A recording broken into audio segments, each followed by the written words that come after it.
ஆனந்த களிப்புள்ள உதடுகளால் போற்றி புகழ்கின்றேன். ஆனந்த களிப்புள்ள உதடுகளால் போற்றி புகழ்கின்றேன். அறுசுவை உணவு உண்பது போல் திருப்தி அடைகின்றேன். அறுசுவை உணவு உண்பது போல் திருப்தி அடைகின்றேன். தினமும் துதிக்கின்றேன். ஆனந்த களிப்புள்ள உதடுகளால் போற்றி புகழ்கின்றேன். மேலானது உன் பேரன்பு, உயிரினும் மேலானது. மேலானது உன் பேரன்பு, உயிரினும் மேலானது.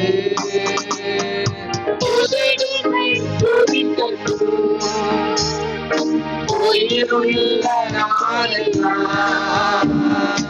உதடுகள் துதிக்கட்டும், உயிருள்ள நாளெல்லாம். உயிருள்ள நாளெல்லாம். ஆனந்த களிப்புள்ள உதடுகளால் போற்றி புகழ்கின்றேன். ஆனந்த களிப்புள்ள உதடுகளால் போற்றி புகழ்கின்றேன். தேவனே நீர் தேவன், தேடுவினாருமுடன்.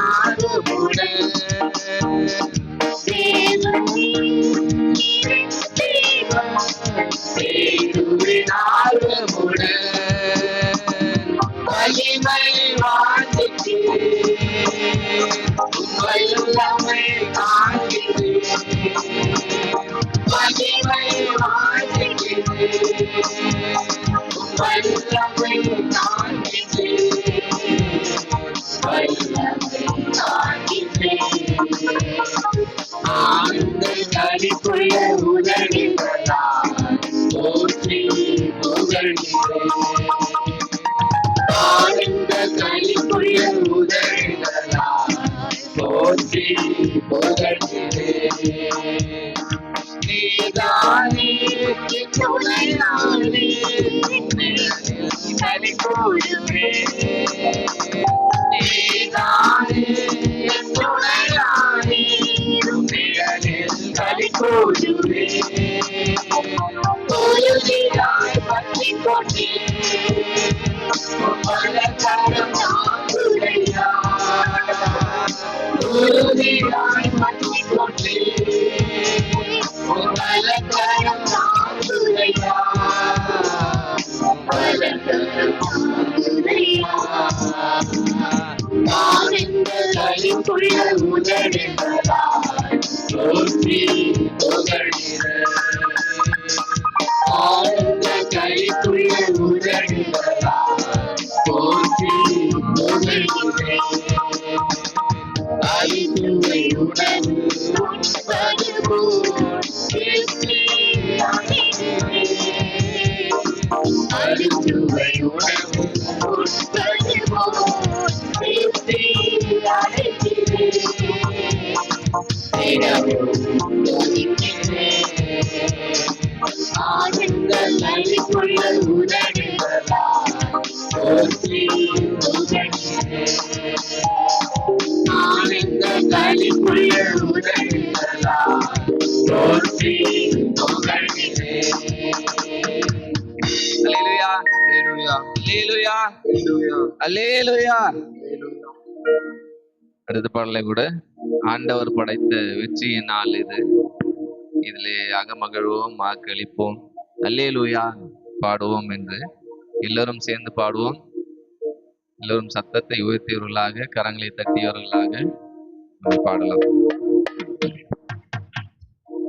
ஆண்டவர் படைத்த வெற்றியின் நாள் இது. இன்று அகமகிழ்வோம், ஆக்களிப்போம், அல்லேலூயா பாடுவோம்.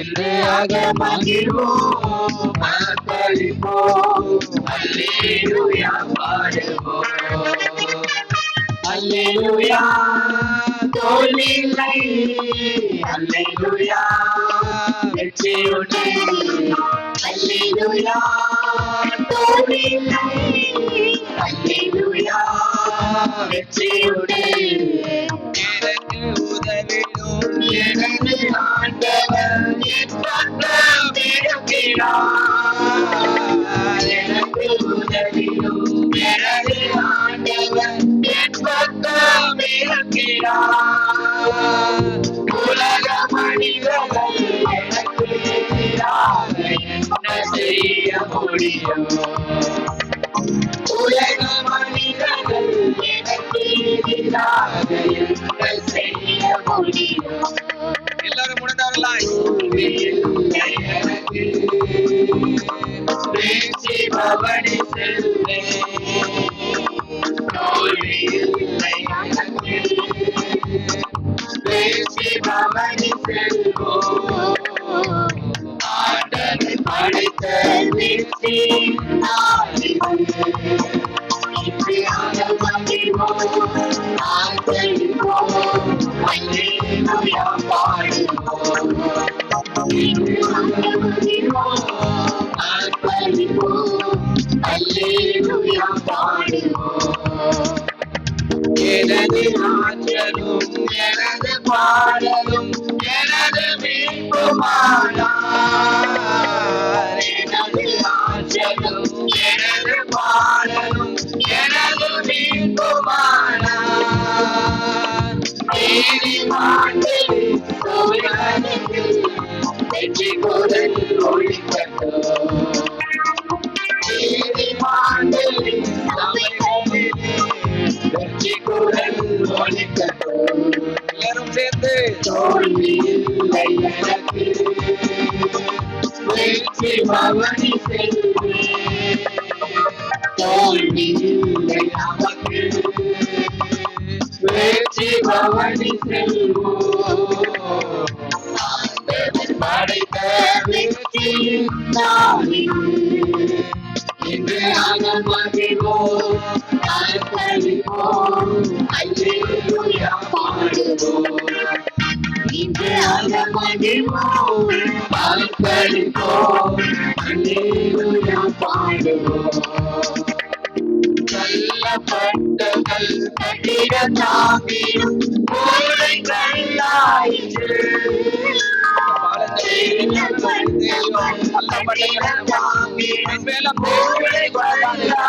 மூளைகளாக மாற்றலாம் தேவன் நம்மளுக்கு நம்ம நிரம்பப்படி நம்ம கத்தரை நோக்கி பாடுவோம் செயலுக்கு அதிசயமே கைதட்டி பாடுங்களே தோல்வி எனக்கு வெற்றி பவனி செல்வே தோல்வி இல்லை நமக்கு வெற்றி பவனி செல்வோம் ஆண்டவர் படைத்த வெற்றி நாளில் இன்றையாக மகிழ்வோம் ஆர்ப்பரிப்போம் அல்லேலூயா பாடுவோம் இன்றையாக மகிழ்வோம் ஆர்ப்பரிப்போம் அல்லேலூயா பாடுவோம் என்று உள்ளது உமது பேரன்பு என்று பறைசாற்றுவே என்று உள்ளது உமது பேரன்பு என்று பறைசாற்றுவே துன்ப வேளை நோக்கி கூப்பிட்டேன் துணையாய் வந்தீரையா துன்ப வேளை நோக்கி கூப்பிட்டேன் துணையாய் வந்தீரையா தோல்வி இல்லை எனக்கு வெற்றி பவனி செல்வே தோல்வி இல்லை நமக்கு வெற்றி பவனி செல்வோம் ஆண்டவர் படைத்த வெற்றி நாளிலே இன்றையாக மகிழ்வோம் ஆர்ப்பரிப்போம், அல்லேலூயா பாடுவோம். இது அகமகிழ்வோம், ஆர்ப்பரிப்போம், அல்லேலூயா பாடுவோம். அல்லேலூயா தோல்வியில்லை, அல்லேலூயா வெற்றி உண்டு. அல்லேலூயா தோல்வியில்லை, அல்லேலூயா வெற்றி உண்டு. அல்லேலூயா அல்லேலூயா அல்லேலூயா. அல்லேலூயா. அடுத்த பாடலை கூட அதிசயங்கள் செய்கிறவர் நம் அருகில் இருக்கிறார் என்ற பாடலை கூட நாம் சேர்ந்து பாடுவோம். அதிசயங்கள் செய்கிறவர் நம் அருகில் இருக்கிறார். அற்புதங்கள் செய்கிறவர் நமக்குள் வசிக்கிறார். தண்ணீரை இரத்தமாய் மாற்றினார் அதிசயம். தண்ணீரை இரத்தமாய் மாற்றினார் அதிசயம். வெறும் தண்ணீரை ராஜசமாய் மாற்றினார் அதிசயம். வெறும் தண்ணீரை ராஜசமாய் மாற்றினார் அதிசயம். அதிசயங்கள் செய்கிறவர் நம் அருகில் இருக்கிறார். அற்புதங்கள் செய்கிறவர் நமக்குள் வசிக்கிறார். செங்கடலை இரண்டாக பிரித்தார் அதிசயம். செங்கடலை இரண்டாக பிரித்தார் அதிசயம்.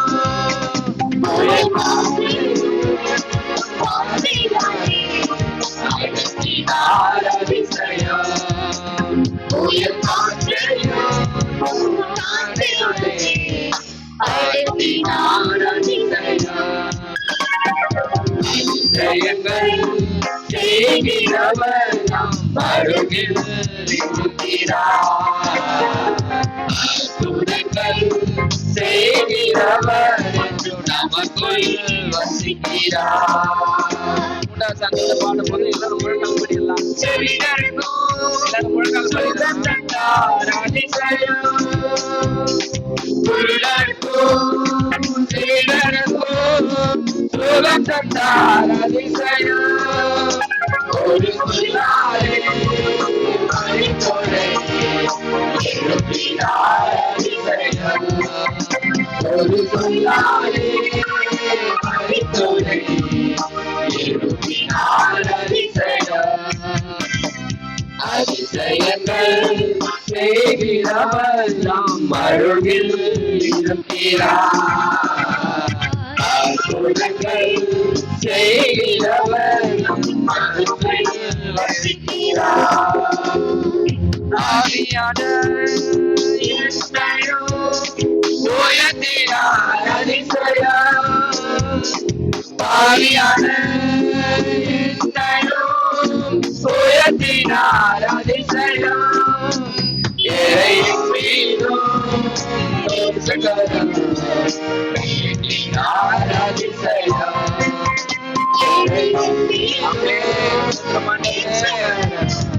பாட்டினார் அதிசயம். அதிசயங்கள் செய்கிறவர் நம் நடுவில் இருக்கிறார். அற்புதங்கள் செய்கிறவர் நடுவில் இருக்கிறார். அதிசயங்கள் செய்கிறவர் நடுவில் இருக்கிறார். அற்புதங்கள் செய்கிறவர் நமக்குள் வசிக்கிறார். எல்லோரும் கரங்களை தட்டியவர்களாக தேவனை நோக்கி பார்ப்போம். அவருடைய அன்பு எந்த அளவுக்கு பெரியது என்பதை நம்ம அறிந்திருக்கிறோம். அவருடைய இரக்கம் எந்த அளவுக்கு பெரியது என்பதை நம்ம அறிந்திருக்கிறோம். அவருடைய இரக்கம் இல்லாமல், அவருடைய அன்பு இல்லாமல் நாம இங்க வந்து நிற்க முடியாதுங்க. நம்மளால இங்க உட்கார முடியாது. அவர் வந்து அதிசயமான தேவன் என்பதை இப்பதான் நம்ம பாடினோம். அப்படி எப்படியெல்லாம் நம்ம வாழ்க்கையில் அதிசயம் செய்திருக்கிறார் என்பதை பார்க்கிறோம். அது எல்லாம் நினைத்தவர்களாக நாம் அவருக்கு நன்றி செலுத்த ஆயத்தமாகும். அது இதோடு கூட இந்த பாடலை கூட சேர்ந்து பாடுவோம். இடைவிடா நன்றி உமக்கு தானே, இணையில்லா தேவன் உமக்கு தானே. இடைவிடா நன்றி உமக்கு தானே, இணையில்லா தேவன் உமக்கு தானே. என்ன நடந்தாலும் நன்றி ஐயா, யாகை விட்டாலும் நன்றி ஐயா. என்ன நடந்தாலும் நன்றி ஐயா, யாகை விட்டாலும் நன்றி ஐயா. நன்றி நன்றி இறைவிடா நன்றி உமக்கு தானே, இணையில்லா தேவன் உமக்கு தானே. இறைவிடா நன்றி உமக்கு தானே, இணையில்லா தேவன் உமக்கு தானே. தேடி வந்தீர் நன்றி ஐயா, தெரிந்து கொண்டீர் நன்றி ஐயா.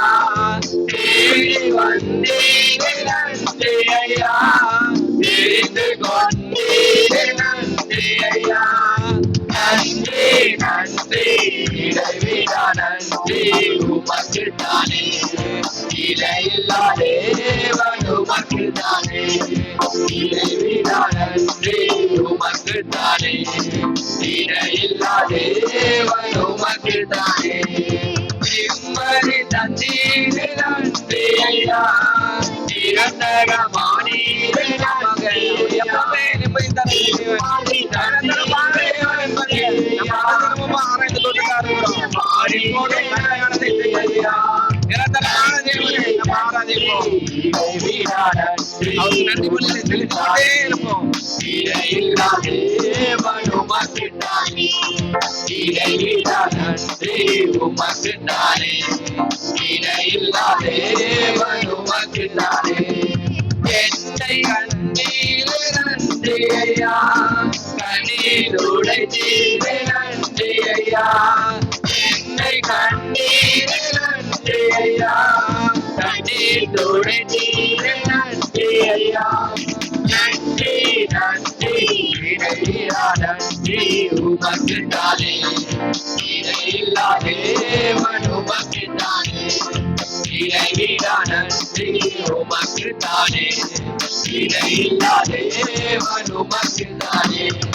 தேடி தேவனே நன்றி ஐயா, தேடி வேந்தனே நன்றி ஐயா. தேடி தேவனே நன்றி ஐயா, தேடி வேந்தனே நன்றி ஐயா. நன்றி நன்றி இறைவிடா நன்றி உமக்கு தானே, இணையில்லா தேவன் உமக்கு தானே. இறைவிடா நன்றி உமக்கு தானே, இணையில்லா தேவன் உமக்கு தானே. அனாதி தேவனே நன்றி ஐயா, அரசாலும் தெய்வமே நன்றி ஐயா. அனாதி தேவனே நன்றி ஐயா, அரசாலும் தெய்வமே நன்றி ஐயா. நன்றி நன்றி இறைவிடா நன்றி உமக்கு தானே. நம்ம பாடுவோம். நன்றி உமக்கு தானே, இணையில்லா தேவன் உமக்கு தானே. வேண்டிய ராஜாவே நன்றி ஐயா, சத்திய தீபமே நன்றி ஐயா. வேண்டிய ராஜாவே நன்றி ஐயா, சத்திய தீபமே நன்றி ஐயா. நன்றி நன்றி இறைவிடா நன்றி உமக்கு தானே, இணையில்லா தேவன் உமக்கு தானே. இறைவிடா நன்றி உமக்கு தானே, இணையில்லா தேவன் உமக்கு தானே. இறைவிடா நன்றி உமக்குத்தானே, இறையில்லா தேவன் உமக்குத்தானே, இறைவிடா நன்றி உமக்குத்தானே, இறையில்லா தேவன் உமக்குத்தானே. எல்லாரும் அப்படியே கரங்களை தட்டி விட்டாங்க. அவரை நோக்கி பார்ப்போம்.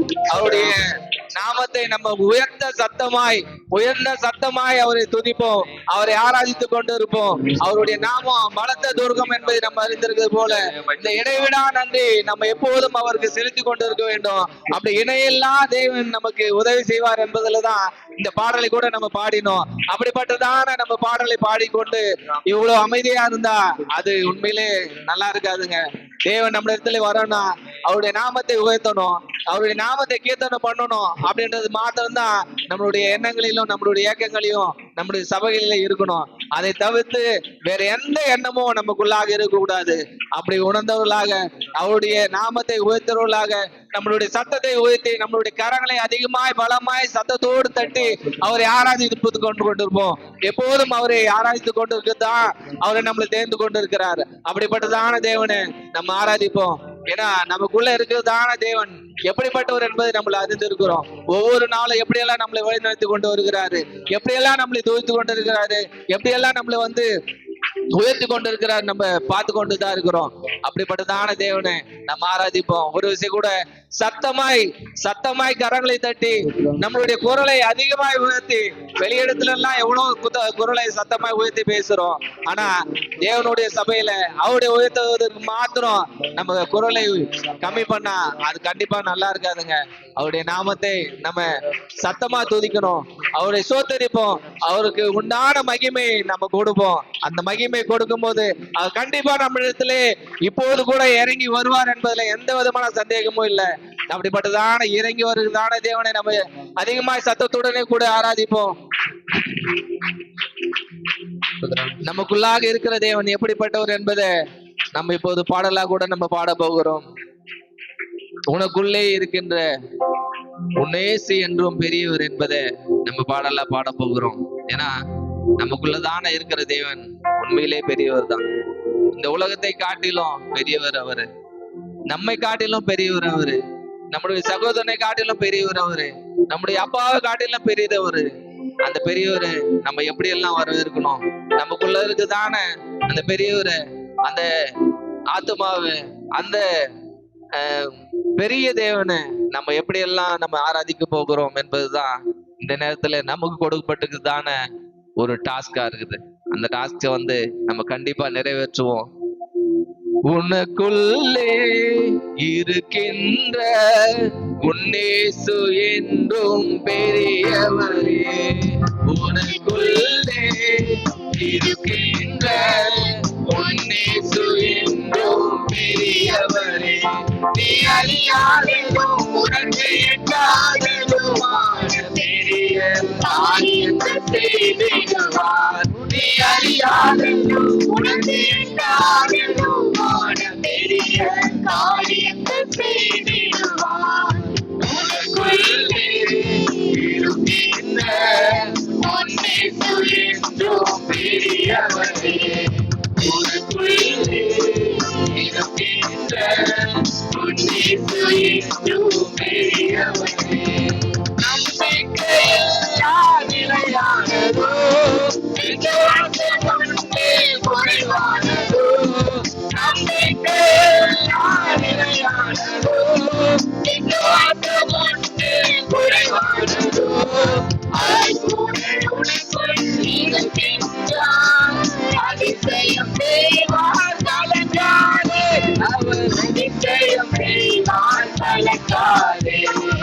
உனக்குள்ளே இருக்கின்ற உன்னேசு என்றும் பெரியவரே, உனக்குள்ளே இருக்கின்ற உன்னேசு என்றும் பெரியவரே, சூழ்நிலையெல்லாம் வெளியானதோ, குற்றத்தால் உன்னில் வகையானதோ, சூழ்நிலையெல்லாம் வெளியானதோ, குற்றத்தால் உன்னில் வகையானதோ, வல்லவர் உனக்குள் இருக்கின்றார், கலக்கரம் தாங்கோ கலங்காதே, தாங்குவார் கலங்காதே. உனக்குள்ளே இருக்கின்ற உனேசு என்றும் பெரியவரே. உனக்குள்ளே இருக்கின்ற உனேசு என்றும் பெரியவரே. மதுரமான வாழ்வு கசப்பானதோ, ஒளிமயம் நேரம் இருளானதோ. மதுரமான வாழ்வு கசப்பானதோ, ஒளிமயம் நேரம் இருளானதோ. தேவனுள்ள தேவன் இருக்கின்றார், யாவையும் செய்வார் கலங்காதே. அவர் யாவையும் செய்வார் கலங்காதே. உனக்குள்ளே இருக்கின்ற உனேசு என்றும் பெரியவரே. உனக்குள்ளே இருக்கிறதான தேவனே, இப்படிதான் ஆரம்பிப்போமா? நமக்குள்ளதான இருக்கிற தேவனே, நம்ம இப்படிதான் ஆரம்பிக்கலாம். இன்னும் சத்தமாய் பலமாய் சத்தமாய் சத்தத்தை உயர்த்தி கூட அவரை ஆராதிப்போம். உனக்குள்ளே இருக்கிறதான தேவனை ஆராதிப்போம். அவர் எப்படி கொண்டு வந்தார்? அவரை நம்ம இருக்கிறோம். பெரிய உள்ளே இருக்கின்ற உனேசு என்றும் பெரியவரே. உனக்குள்ளே இருக்கின்ற உனேசு என்றும் பெரியவரே. எல்லோரும் கரங்களை தட்டியுள்ளாங்க. நமக்குள்ளதான இருக்கிற தேவனே எப்படி என்றது நம்ம இப்போதுதான் பாடலாம் பாடணும். அவரை நமக்கு அறியாததும் நமக்கு எட்டாததுமான பெரிய காரியங்களை செய்கிறவர். அப்படிப்பட்டதான பெரிய காரியங்களை நம்ம வாழ்க்கையில இந்நேரம் வரைக்கும் செய்து கொண்டுதான் இருக்கிறாரு.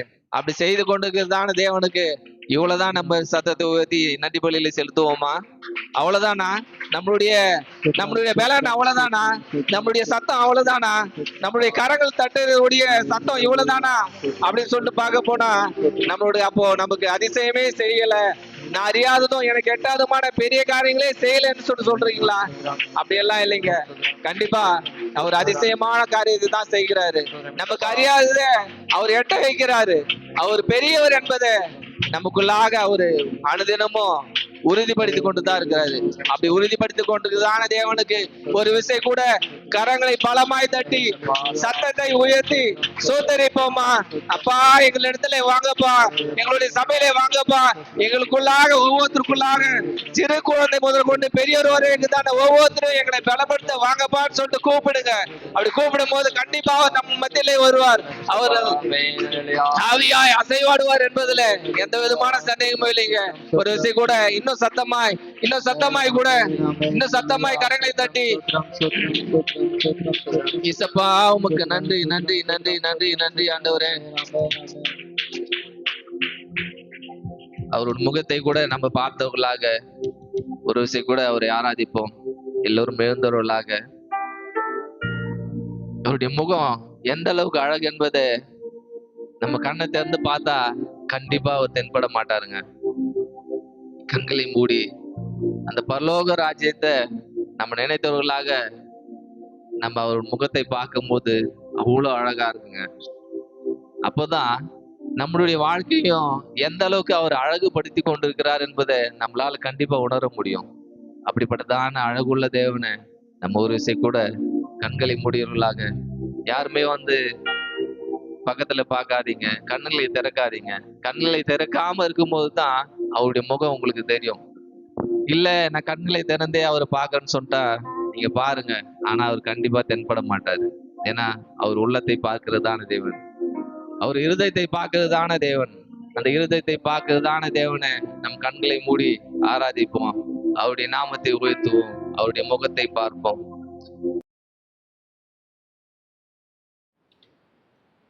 சிறிய ஜெபம் செய்து சங்கீத தியானத்துக்குள்ள கடந்து செல்லலாம்.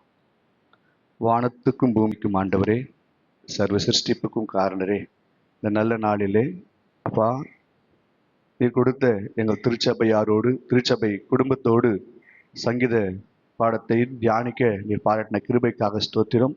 சுயத்திலிருந்து ஒன்றும் பேசாதபடிக்கு தேவ ஆவியானவர் நீர் பேச நினைக்கிறதை நீர் ஜனத்தோடு பேசும் நாங்கள் கேட்கிறோம் இயேசு கிறிஸ்துவின் நாமத்தினாலே ஆமென்.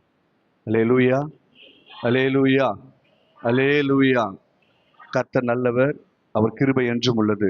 இந்த நாளிலும் கூட தேவனுடைய பெரிதான கிருபையினாலே இந்த வாய்ப்பினை கொடுத்த தேவாதி தேவனுக்கு கோடான கோடி நன்றிகளையும், அந்த திருச்சபையின் மெய்ப்பருக்கு என் மனமார்ந்த நன்றிகளையும், துணை மெய்ப்பருக்கு என் நன்றிகளை தெரிவித்துக் கொண்டு, திருச்சபை விசுவாச குடும்பத்தார் யாவருக்கும் பிதாவாகிய தேவனாலும் கர்த்தராகிய இயேசு கிறிஸ்துவினாலும் கிருபையும் சமாதானம் உண்டாவதாக.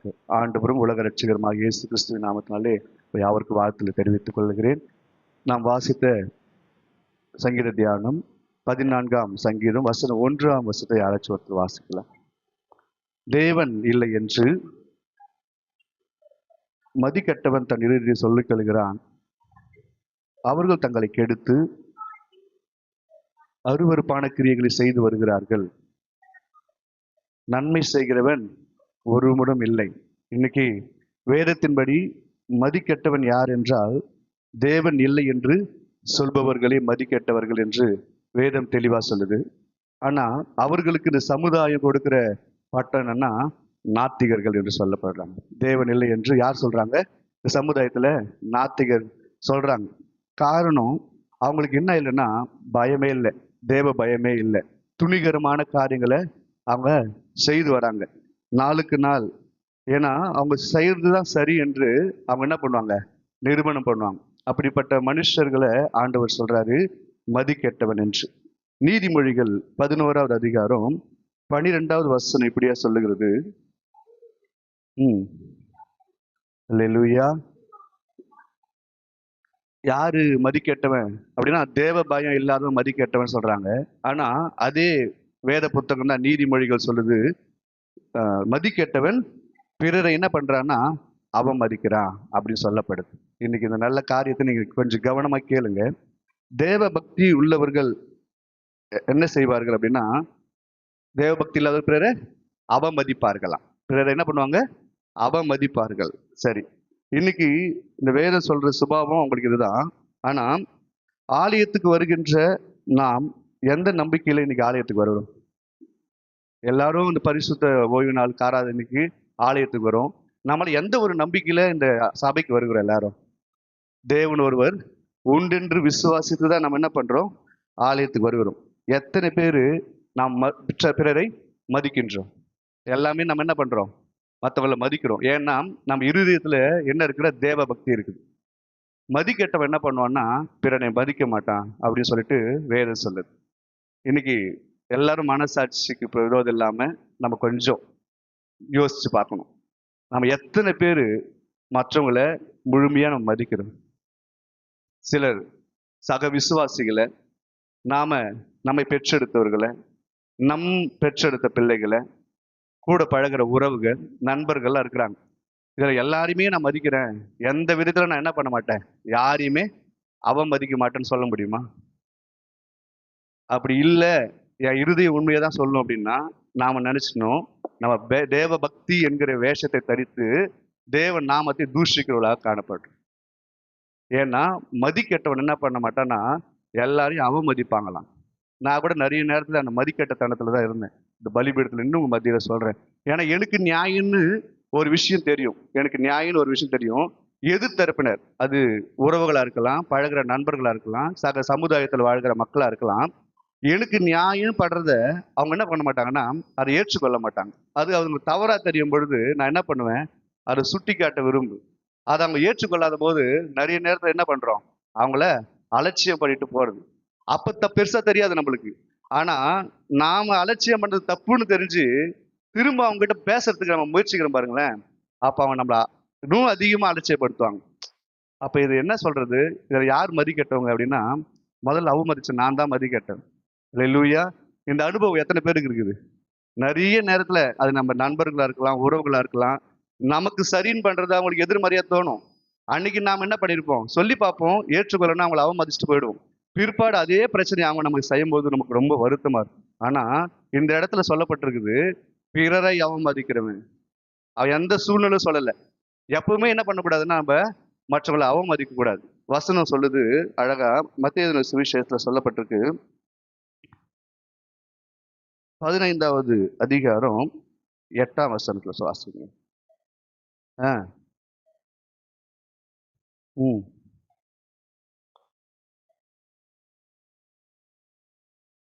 அல்லேலூயா. நம்ம எல்லாரும் என்ன பண்றோம்? தேவ பக்தி உள்ளவர்கள் என்று நினைத்துக் கொண்டிருக்கிறோம்.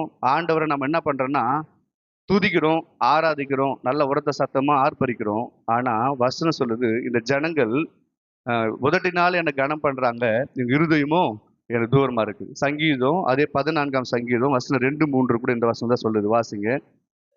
தேவனை தேடுகிற உணர்வுள்ளவன் உண்டோ என்று பார்க்க கண்ணோக்கினார். எல்லோரும் வழி விலகி ஏகமாய் கெட்டு போனார்கள். அல்லேலூயா. ஒருவனாகிலும் இல்ல. இந்த உலகத்துல சொல்லப்படுது 800 கோடி ஜனம் இருக்கிறாங்க. அதுல 33% மக்கள் கிறிஸ்து இயேசுவை பின்பற்றுகிற மார்க்கத்தாரா இருக்கிறாங்க. 33% சொல்லும்போது 240 கோடி ஜனம் இந்த பூமியில என்ன பண்றாங்க? எப்பொழுதுமே அவருக்கென்று அவர் நாமத்தினால விசுவாசித்து ரட்சிக்கப்பட்ட ஜனம் இந்த பூமியில இருக்கிறாங்க. ஆனா ஆண்டவர் பரலோகத்திலிருந்து என்ன பண்றாராம்? கண் நோக்குறாராம். தேவனை தேடுகிற உணர்வுள்ளவன் உண்டோ என்று டெய்லி பாக்குறாரு. சர்ச்சுக்கு வராங்க, நல்லா ஆராதிக்கிறாங்க, நல்ல தியானம் பண்றாங்க, சத்தியத்தை கேட்கறாங்க. ஆனாலும் இவர்கள் உணர்வுள்ள இருதயத்தோடு தான் என்ன பாக்குறாங்களா, இல்ல மற்றவங்க சொல்றதால ஆர்ப்பரிக்கிறாங்களா, மற்றவங்க சொல்றதால ஆராதிக்கிறாங்களான்னு சொல்லிட்டு ஆண்டவர் நேரத்தை உணர்த்துறார். இது உட்கார்ந்து கேட்டு கொண்டிருக்கிற உங்களுக்கு இல்ல, நின்று பேசி கொண்டிருக்கிற எனக்கும் தகும். ஏன்னா நமக்கும் அந்த உணர்வு என்ன பண்ணும், இருக்கணும். நம்ம ஏதோ கடமைக்கு போதிக்கிறது, ஏதோ சொல்லிட்டாங்கன்னு சொல்லிட்டு நின்று கை தட்டுறது அப்படி இல்லாம நம்ம என்ன பண்ணோம்னா ஆண்டவர் ஆவியோடும் உண்மையோடு தொழுது கொள்ளணும். காரணம்னா தேவன் ஆவியா இருக்கிறார்.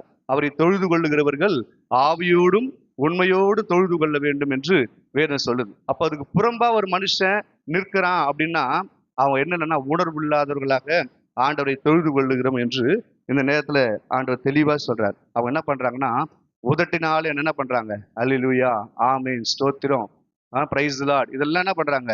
உதட்டினால சொல்றாங்க. ஆனா இருதயத்துல எப்படி இருக்குதுன்னா நிறைய கசப்பு இருக்குது, நிறைய விரோதம் இருக்குது. ஏன்னா ஆண்டவர் சொல்றாரு, நான் கல்லினால் கட்டப்பட்ட ஆலயத்துல வாசம் செய்கிற தேவன் அல்ல, நீங்களே என்னுடைய ஆலயம்.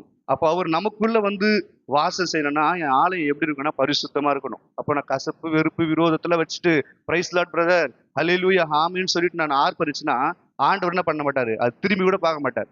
ஆனா நாம நினைச்சிட்டு இருக்கிறோம் நம்ம பண்ற வர்ஷிப்பும் நம்ம பண்ற பேசுற வார்த்தையும் ஆண்டவருக்கு மகிமையா இருக்குது, ஆண்டவர் விரும்புறாரு, அவர் ஏற்கத்தக்க பலியா இருக்குன்னு சொல்லிட்டு நம்ம என்ன பண்றோம், இருதயத்தை நம்ம நாமே நிதானிச்சுக்கிறோம். ஆனா இந்த இடத்துல வசனம் சொல்லுது, மதிக்கெட்டவன் தன் இருதயத்துல தேவன் இல்லை என்று சொல்றான். மதிக்கெட்டவன் தேவன் இல்லை என்று சொல்றான். அப்ப யார் மதிக்கெட்டவன்னா பிறரை அவமதிக்கிறவன் மதிக்கெட்டவன் என்று வேதம் சொல்லுது. இன்னைக்கு நான் தேவ சமூகத்துக்கு வந்து என் சகோதரனை என் சகோதரிய நான் பார்க்கிற உறவுகளை பழகிற நண்பர்களை நான் அவமதிக்கிறேன்னா நான் தேவ பக்தி உண்டென்று சொல்லியும் அவர் நாமத்தை வாயினால அறிக்கிட்டு இருதயத்தால அவரை நான் தூஷிக்கிறேன்னு அர்த்தம். அவர் நாமத்தை வீணிலே வழங்குறவர்களை அவர் தண்டியாமல் விடார் என்று யாத்திராகமத்து புஸ்தகத்துல கட்டளையில சொல்லப்பட்டிருக்குது. சரி, இதனை தொடர்ந்து 5வது வசனத்தை வாசிக்கலாம். அங்கே அவர்கள் மிகவும் பயந்தார்கள். அல்லேலூயா. இவங்க என்ன பண்றாங்கன்னா அவங்க எல்லாம் என்ன பண்றாங்க, பயப்படுறாங்க. அது அடுத்த வசனத்துக்கு முன்னாடி வசனம் பார்த்து நேரம் இருக்காது. அவர் என்ன சொல்ற, நீதிமான சந்ததியோட இருக்கிறார். நீதிமான் யாரு? ஆமா, வசனம் என்ன சொல்லுதுன்னா ரோமர் 8ஆம் அதிகாரம் 30ஆம் வசனம், தேவன் யாரை முன்குறித்திருக்கிறாரோ அவரை அழைத்திருக்கிறார், யாரை அழைத்திருக்கிறாரோ அவளை நீதிமான் ஆக்கியிருக்கிறார். அல்லேலூயா. யாரெல்லாம் தேவன் முன்குறித்து அழைத்தாரோ எல்லாருமே ஆண்டவருக்கு யாரு அப்படின்னா நீதிமான் தான். அப்ப நீதிமானோட யார் இருக்கிறாருன்னா தேவன் இருக்கிறார். அப்ப ஆண்டவர் நம்மோடு ஒவ்வொருவரோடு இருக்கிறார். யாரெல்லாம் ஆண்டவர் முன்குறிச்சார் நம்புறீங்க? அல்லேலூயா. நேற்று தினத்துல சொன்னதுதான், பிதாவானவர் ஒருவனை என்னிடத்தில் இழுத்து கொள்ளாவிட்டால் அவன் இடத்தில் வரான். அவரால் இழுத்து கொள்ளப்பட்ட ஜனம்தான் நாம. அப்போ அவர் முன்குறிக்காம நம்மள அழைக்க மாட்டார். இந்த உலகத்துல எத்தனையோ ஜனங்கள் இருக்கிறாங்க, எத்தனையோ கோடி வாழறாங்க. இந்த கிராமத்துல சின்ன கிராமமா இருந்தாலும் எத்தனையோ ஆயிரக்கணக்கான மக்கள் இருக்கிறாங்க. அத்தனை ஆயிரக்கணக்கான மக்கள் சொற்பமான ஜனம் தான் ஆலயத்துக்கு வந்திருக்கிறோம். நம்மளாம் தேவனால முன்குறிக்கப்பட்டவர்கள். முன்குறிக்கப்பட்டவர்களை தேவன் நீதிமானாய் மாற்றிருக்கிறார். நீதிமானா மாற்ற வேண்டும் என்ற எண்ணத்தோடு தான் கர்த்தர் நம்மை அழைத்திருக்கிறார். அவர் நம்மோடு வாசம் செய்யணும்னு தான் ஆசைப்படுறார். ஆண்டவர் இதோ மனுஷர்கள் மத்தியில வாசமா இருக்க பிரியப்படுகிறார். அப்ப நம்ம இருதயம் எப்படி இருக்குன்னா மற்றவர்களை அவமதிக்க கூடாது, மற்றவர்களை அசட்டை பண்ணக்கூடாது. எல்லா நிலையிலும் மற்றவங்களை நேசிக்கணும். ஆண்டவர் சொல்றாரு, உன்னிடத்தில் அன்பு கூறுவது போல பிறரிடத்திலும் அன்பு கூறு. இதுதான் கற்பனையின் பொருள் இல்லையா? ஆகினால் அவரை எப்படி முழு இறுதியத்தோடு, முழு பலத்தோடு, முழு ஆத்ம சிந்தையோடு நம்ம வணங்கணும்னு ஆண்டவர் சொல்றாரோ, அதற்கு ஒப்பான கற்பனை தான் உன்னிடத்தில் அன்பு கூறுவது போல பிற இடத்துலயும் அன்பு கூறு. அதுதான் நம்ம என்ன பண்றோம், யாரை நம்ம நேசிக்கிறவங்கள நம்ம நேசிக்கிறோம், நம்ம நேசிக்கிறவங்கள நம்ம நேசிக்கிறோம், நம்மோடு நல்ல மாதிரியா பழகிறவங்கள நாம நண்படியா பழகணும். ஆனா வசனம் சொல்லுது, உன் சத்துருக்களை சிநேகிங்க, உங்களை சபிப்பவர்களை நீங்க ஆசீர்வதிங்க, அப்படி சொல்லுது இல்லையா? இன்னைக்கு இந்த வசனம் தான் நமக்கு மையம். இப்ப இனிமே வருகிற நாம இந்த சங்கீத தியானத்தின்படி நம்ம கேட்டிருக்கிறோம், தேவன் இல்லை என்று மதிக்கேட்டவன் தான் சொல்லணும். அவனுக்கு இன்னொரு பேர் இருக்கு, மற்றவர்களை அசட்டை பண்ணுகிறவன். அப்ப நான் தேவ பக்தி உள்ளவன் என்று சொல்லி நல்ல அலங்காரத்தோடு தேவனை ஆராதிச்சாலும் மற்றவர்களை அசட்டை பண்ணிட்டு இருக்கிறேன்னா, நானும் வசனம் சொல்லுது அவனும் தேவ பக்தி இல்லாதவன் தான். நீங்களும் நானும் அப்படிப்பட்ட ஒரு அவல நிலைக்கு தள்ளாதபடிக்கு ஆண்டவர் நம்மை முன்குறித்தது காரணம் நீதிமானாய் மாற்றும்படி. நீதிமானு எந்த ஒரு குறை குற்றமும் இல்லாத ஒரு மனுஷனா இருக்கணும். சரி, ஓகே. கடைசியா ஒரு வசனம், 6ஆம் வசனத்தை வாசிங்க. இருக்கிறார் என்று சொல்லி, அல்லேலூயா. சிறுமைப்பட்டவர்களுக்கு யாரு அடைக்கலமா இருக்கிறாங்கன்னா, கர்த்தரே அடைக்கலமா இருக்கிறார். இன்னைக்கு நிறைய பேர் என்ன பண்றாங்க, துன்மார்க்கர் தான் என்ன பண்ணுவாங்கன்னா மற்றவங்கள அசட்டை பண்ணுவாங்க. சிறுமைப்பட்டவர்களை சிறு கூட்டமா இருக்கிற நமக்கு யார் அடைக்கலமா இருக்கிறாங்கன்னா, கர்த்தரே அடைக்கலமா இருக்கிறார். அல்லேலூயா. ஏன்னா ஆண்டவரோடு பயணிக்கிறாங்க. அந்த பத்திமையை கூட என்ன பண்றான், ஆண்டவரே எனக்கு இறங்குன்னு சொல்றான். அப்ப கூட இருக்கிறவங்க என்ன பண்றாங்கன்னா அதட்டுறாங்க. கூடவே இருக்கிறாங்க தான் யாரு, பேதுரு, யோவான், அப்போஸ்தலர், பிரதான அப்போஸ்தலர் தான். ஆனால் அவங்களுக்கும் என்ன இருக்குதுன்னா, அந்த மதிகேடு இருதயத்துல இருக்கு. ஆண்டவரோடு பின்தொடர்றாங்க. அந்த சிறுமைப்பட்டவன் கூப்பிடுறான், தாவீதின் குமாரனே எனக்கு இறங்குன்னு சொல்றான். ஆனா கூட இருக்கலே அவர் டிஸ்டர்ப் பண்ணாத, அவர் அதட்டாதன்னு சொல்லிட்டு கடிந்து கொள்றாங்க. ஆனா ஆண்டவர் என்ன பண்றாருன்னா, அந்த சிறுமைப்பட்டவனை தேடி தான் போனார். அல்லேலூயா. அப்போ ஆண்டவர் இன்னைக்கு மனுஷன் முகத்தை பார்க்கிறான், கர்த்தரோ இருதயத்தை பார்க்கிறார். முகத்தை பார்க்கிறான்னா இன்னைக்கு தோற்றத்துல இருக்கிற எல்லாமே மனுஷங்களுக்கு வியப்பா இருக்கணும். ஆனா உள்ளந்திரியங்கள் இருக்கிறது ஆண்டவர் பார்க்கிறார். நம்ம இன்னைக்கு கோடி கோடியா சொத்து வச்சிருக்கலாம், நிறைய ஆஸ்தி அந்தஸ்து சேர்த்து வச்சிருக்கலாம், இதனால ஆண்டவரை மகிமைப்படுத்த முடியாது. சுத்தமான இருதயம் நமக்கு இருந்தாதான் ஆண்டவர் அந்த இருதயத்தை பார்த்துதான் நம்மளுக்கு இறங்குவார். அதனால இந்த நாள்ல கடைசியா 7வது வசனத்தை வாசிச்சு நம்ம முடிக்கலாம். சியோனிலிருந்து இஸ்ரவேலுக்கு ரட்சிப்பு வருவதாக திருப்பும் போது யாக்கோபுக்கு களிப்பும். அல்லேலூயா. சீயோன் என்பது தேவன் வாசம் செய்யும் அவருடைய சமூகம். அங்கிருந்து என்ன பண்றாருன்னா, இஸ்ரவேலுக்கு ரட்சிப்பை ஆண்டவர் கட்டளையிடுகிறார். அல்லேலூயா. வெளிப்படுத்தின விசேஷம் 21வது அதிகாரம் 4வது வசனத்தை வாசிக்கலாம். அவர் கண்ணீர் யாவையும் தேவன் துடைப்பார், இனி மரணம் இல்லை, துக்கம் இல்லை, அலறுதலும் இல்லை, வருத்தமும் இல்லை. வாசிங்கம்மா, முந்தினவைகள். அல்லேலூயா. ஆண்டவர் சியோனிலிருந்து ஆண்டவர் நம்மை ஆசீர்வதிக்க வல்லவராயிருக்கிறார். இனி என்ன இல்லைன்னா, அழுகை இல்லை, மரணம் இல்லை, எந்த ஒரு துக்கமும் இல்லை. கர்த்தர் நம்மை ஆசீர்வதிக்கும்படியா சியோனிலிருந்து ஆசீர்வதிக்க வல்லவராயிருக்கிறார். இனி நம் வாழ்க்கையில் இருக்கிற எல்லா சஞ்சலங்களும் தவிப்பையும் கர்த்தர் மாற்றி போட வல்லவராயிருக்கிறார். எல்லா கண்களை மூடி நம்ம ஜெபிக்கலாம். மகாதேவனே, இந்த வேலையிலே நீர் பாராட்டின இந்த கிருபைக்காக ஸ்தோத்திரிக்கிறோம்ப்பா. விசேஷமாக நீர் பேசின இந்த சங்கீத தியானத்துக்காக உமக்கு நன்றி தகப்பனே. இதோ மதிக்கெட்டவன் தன் இருதயத்தில் தேவன் இல்லை என்று சொல்லிக் கொள்றான் ஆண்டவரே. அதே மதிக்கெட்டவனுக்கு இன்னொரு பேர் இருக்குது, மற்றவர்களையே அவமதிக்கிறவன் மதிக்கெட்டவன் என்று பண்றாங்கப்பா. என் வாழ்க்கையில நான் தேவன் உண்டென்று விசுவாசித்து முழு மனதோடு பின்பற்ற வேண்டும் என்று நினைத்திருந்தோம். என் இருதயத்துல என் சகோதரனை, என் சகோதரிகளை ஆண்டவரை நான் அவமதித்தனா, ஆண்டவர் உன் நாமத்தை நான் வீணிலே வழங்குகிறேன் என்று அர்த்தம் என்று நாங்கள் நினைவு கூர்ந்திருக்கிறோம். இதோ காண்கிற சகோதரத்தில் அன்பு கூறாதவன் காணாத தேவனிடத்தில் எப்படி அன்பு கூற முடியும் என்று நாங்கள் வாசிச்சிருக்கிறோம். ஆகையினால என் சகோதரனோ என் சகோதரியோ எனக்கு விரோதமாக எப்பேற்பட்ட காரியம் செய்திருந்தாலும் அவர்களை நாங்கள் மதிக்க, ஆண்டவரே உம்மை நேசிப்பது போல அவர்களையும் நேசிக்க நாங்கள் கடமைப்பட்டிருக்கிறோம் என்று இந்த சங்கீத வசனத்தின் மூலமாய் நாங்கள் அறிந்து கொண்டிருக்கிறோம். இதோ சிறுமைப்பட்டவர்களாக இருந்தாலும் நீர் எங்களுக்கு அடைக்கலமாய் இருக்கிறீர். இதோப்பா, நாங்கள் பாவிகளா இருந்தாலும் எங்களை முன்குறித்து அழைத்தபடியினால் எங்களை நீதிமானாய் நீர் மாற்றி கொண்டிருக்கிறீர். அதற்காக ஸ்தோத்திரம். நீதிமான் உம்முடைய ஆண்டவர் கூடாரத்தில் தங்குவான் என்று வேதம் சொல்லுகிறது. ஆகையினால் இந்த வேளையில எங்களை தாழ்த்துகிறோம், நாங்கள் வெறுமையாக்குகிறோம். கர்த்தர் நீர் எங்களோடு இடைப்பட்ட கிருபைக்காக ஸ்தோத்திரம். இயேசு கிறிஸ்துவின் நாமத்தினாலே ஆண்டவரே இந்த ஜெபத்தை எடுக்கணும்.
கர்த்தர் நல்லவர். ஆமென்.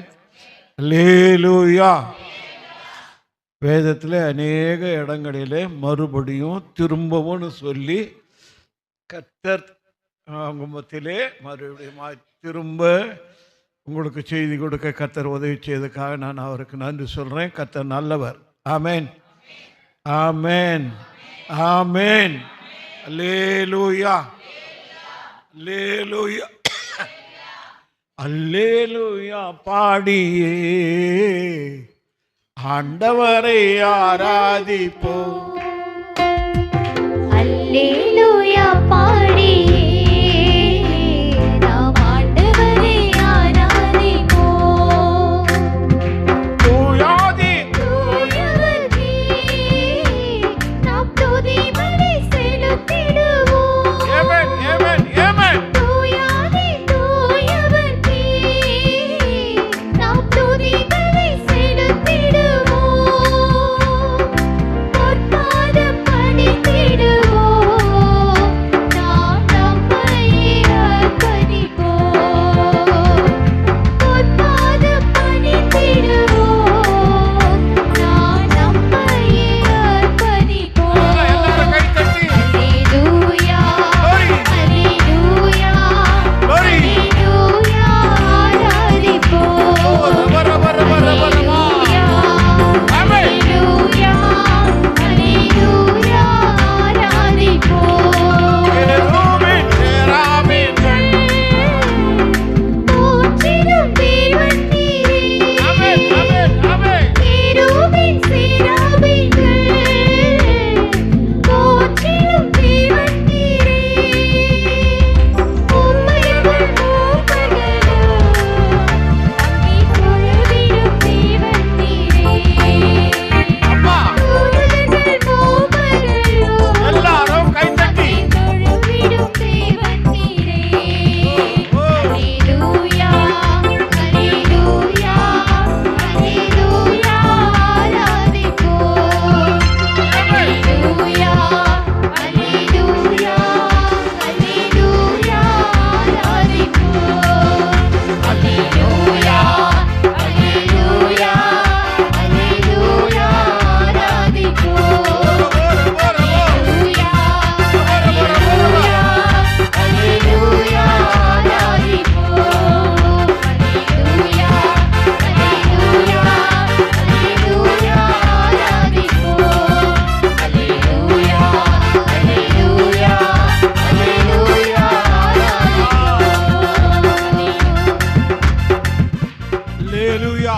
அல்லேலூயா.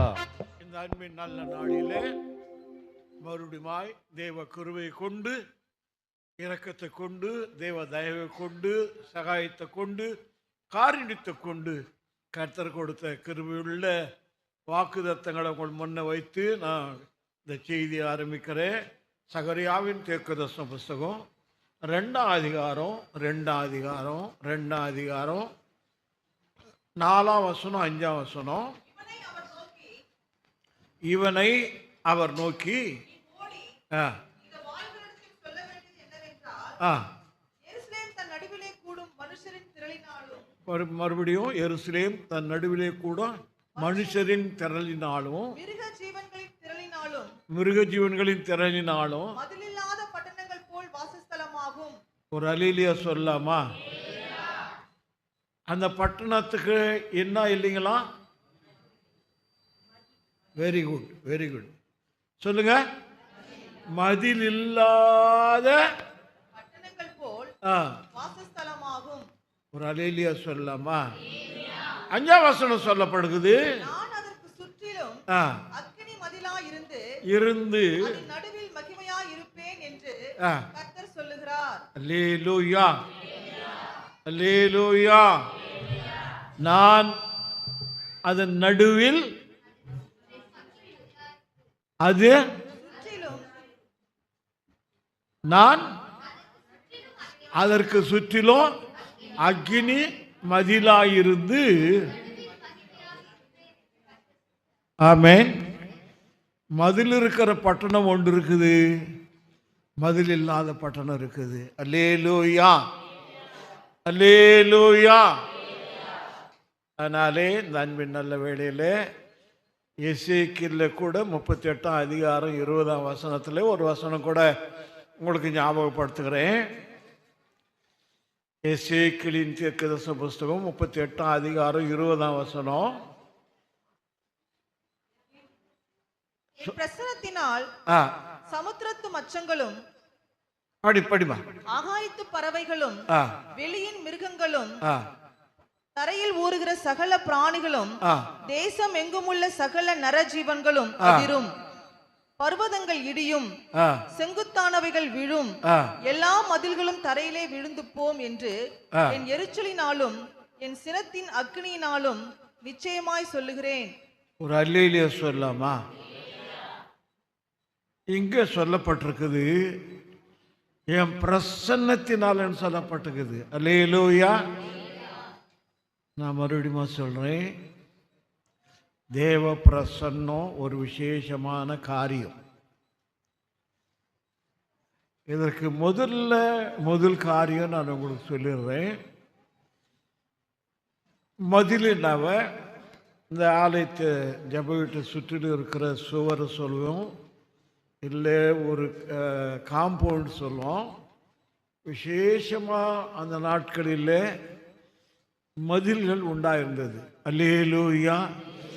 பட்டணத்தை சுற்றிலும் மதில் இருந்தது. அல்லேலூயா. அதில் எரிகோ என்னும் ஒரு பட்டணம், அதில் அதை சுற்றிலும் மதில் இருந்தது. ஆமென். அல்லேலூயா.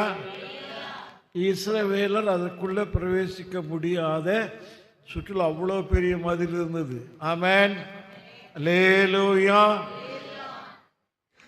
அதனாலே அது பரிசுத்த ஆவியானவர் எடுத்து எழுதுறாரு. எபிரேயருக்கு நிருபம் 11ஆம் அதிகாரம் 30ஆம் வசனத்தில் அதை குறித்து சொல்றாரு. எரிகோவை குறித்து வேதம் சொல்லுது, எரிகோவை சுற்றிலும் விசுவாசத்தினாலே எரிகோ பட்டணத்தின் மதில்கள். ஒரு அல்லேலூயா சொல்லலாமா? இஸ்ரவேலர் பிரவேசிக்க முடியாத எரிகோ பட்டணம் அடைப்பட்டு கிடந்தது. ஆமென். அல்லேலூயா. அதில் பிரவேசிக்க முடியாது.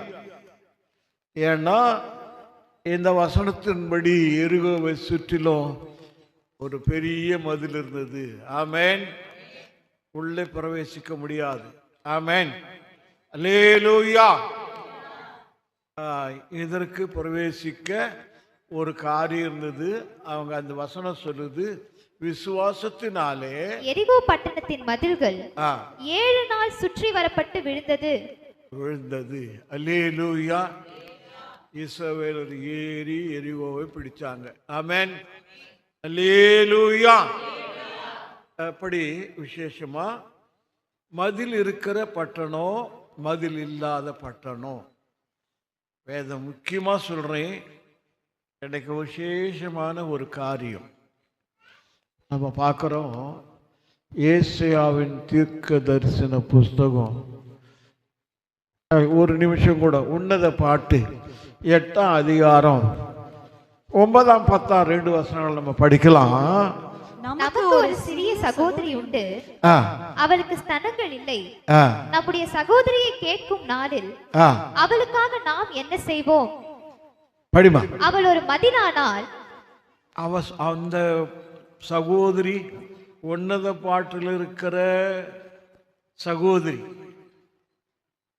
அந்த அம்மாவுக்கு பேரு அல்லேலூயா. அல்லேலூயா.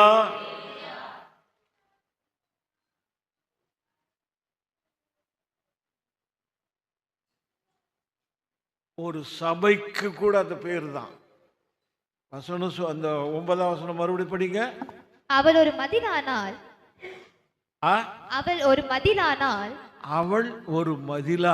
அதன் மேல் வெள்ளி கோட்டையை கட்டுவோம். ஒரு அல்லேலூயா சொல்லலாமா? 10ஆம் வசனம் சொல்லுது, நான் மதில்தான். சொல்ற அந்த அம்மா ஒத்துக்கிறாங்க, நான் மதில்தான். நான் மதில். அல்லேலூயா. மதில், அதாவது விசேஷமா 122ஆம் சங்கீதம் 7ஆம் வசனத்தில் உங்களுக்கு தெரிந்திருக்கிற காரியம், உன் அலங்கத்துக்குள்ளே சமாதானமோ, உன் அரண்மனைக்குள்ளே சுகம் இருக்கும். மதிலுக்குள்ளே அலங்கத்தை தான் மதிலுன்னு சொல்றாங்க.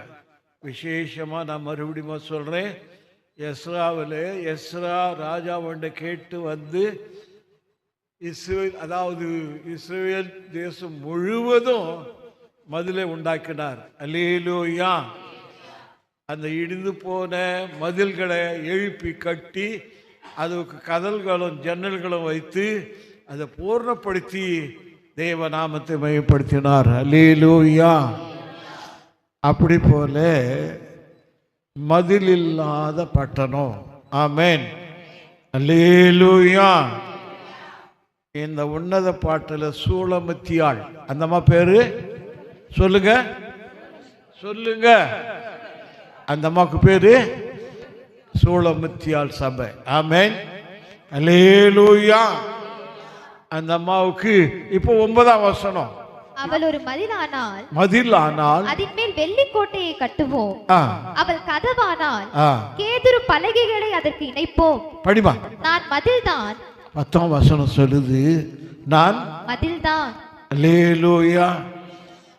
இப்போ சொல்லலாம், எல்லாரும் சொல்லலாம், கையை வச்சு, நான் என் வீட்டுக்கு மதில், என் தேசத்துக்கு மதில், என் சபைக்கு மதில், நான் மதில். அல்லேலூயா. அல்லேலூயா. மதில் என்ன செய்யணும்னா சத்துருவை உள்ள வராதபடி தடுத்து நிற்கும். அல்லேலூயா. அதனால் உங்களுக்கு தெரியும், 18ஆம் சங்கீதத்தில் தாவீது 29ஆம் வசனத்தில், உம்மாலே ஒரு சேனைக்குள் போய்வேன், என் உம்மாலே ஒரு மதில. அல்லேலூயா. அவ்வளோ ஒரு பெரிய பாக்கியம். மதில் சத்துருக்களை, எதிரிகளை, விரோதிகளை உள்ள விடாது. அது போட்டப்பட்டிருக்கோம். எரியோ பட்டணம் அடைப்பட்டு கிடந்தது போல இந்த மதில் அடைக்கப்படுகிற ஒரு காரியம். ஆமென். அல்லேலூயா. அல்லேலூயா. கொஞ்சம் கருகிலா இருந்தாலும் நல்லா இருக்கும். ஆமென். ஆமென். அல்லேலூயா. இந்த அம்மா சொல்றாங்க, நான் மதிலுன்னு சொல்றாங்க. ஆமென். உனக்கு நீ மதில், உன் வீட்டுக்கு மதில், உன் ஊருக்கு மதில், உன் சபைக்கு மதில், உன் தேசத்துக்கு உன்னை மதிலை வைத்திருக்கிறார். ஆமென். அல்லேலூயா. அல்லேலூயா. இதன் மதில் மேலே காவலாளர் இருப்பாங்க. கர்த்தருக்கு ஸ்தோத்திரம். பார்த்துன்னு இருப்பாங்க. யாரும் உள்ள விட மாட்டாங்க. கர்த்தருக்கு ஸ்தோத்திரம். உள்ளே வர்றவங்க மேலே இருந்து பார்த்து சொல்லுவாங்க, இவங்க ஜாக்கிரதையா எதிர்த்து போய் ஜெயிப்பாங்க. ஆமென். அல்லேலூயா. அவ்வளோ ஒரு விசேஷமானது மதில் என்பது. ஆமென். இப்போ நம்ம காரியத்துக்கு வருவோம். ஏசாயாவின் தீர்க்கதரிசன புஸ்தகம் 26ஆம் அதிகாரம் 1ஆம் வசனம். காலத்திலே 1ஆம் வசனம் சொல்றாரு, அந்த அக்காலத்திலே யூதா தேசத்தில் பாடப்படும் பாட்டாவது, யூதா தேசத்தில் பாடப்படும் பாட்டாவது பெலனான நகரம். வேதம் சொல்லுது, பரிசுத்த நகரம், உயர்ந்த நகரம், உன்னதமான நகரம், பரலோக ராஜ்யம். அதை பார்க்குறேன். பெலனான நகரம். அல்லேலூயா.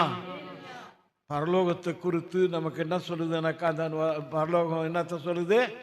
எனக்கு பெலனான நகரம். அல்லேலூயா. அல்லேலூயா.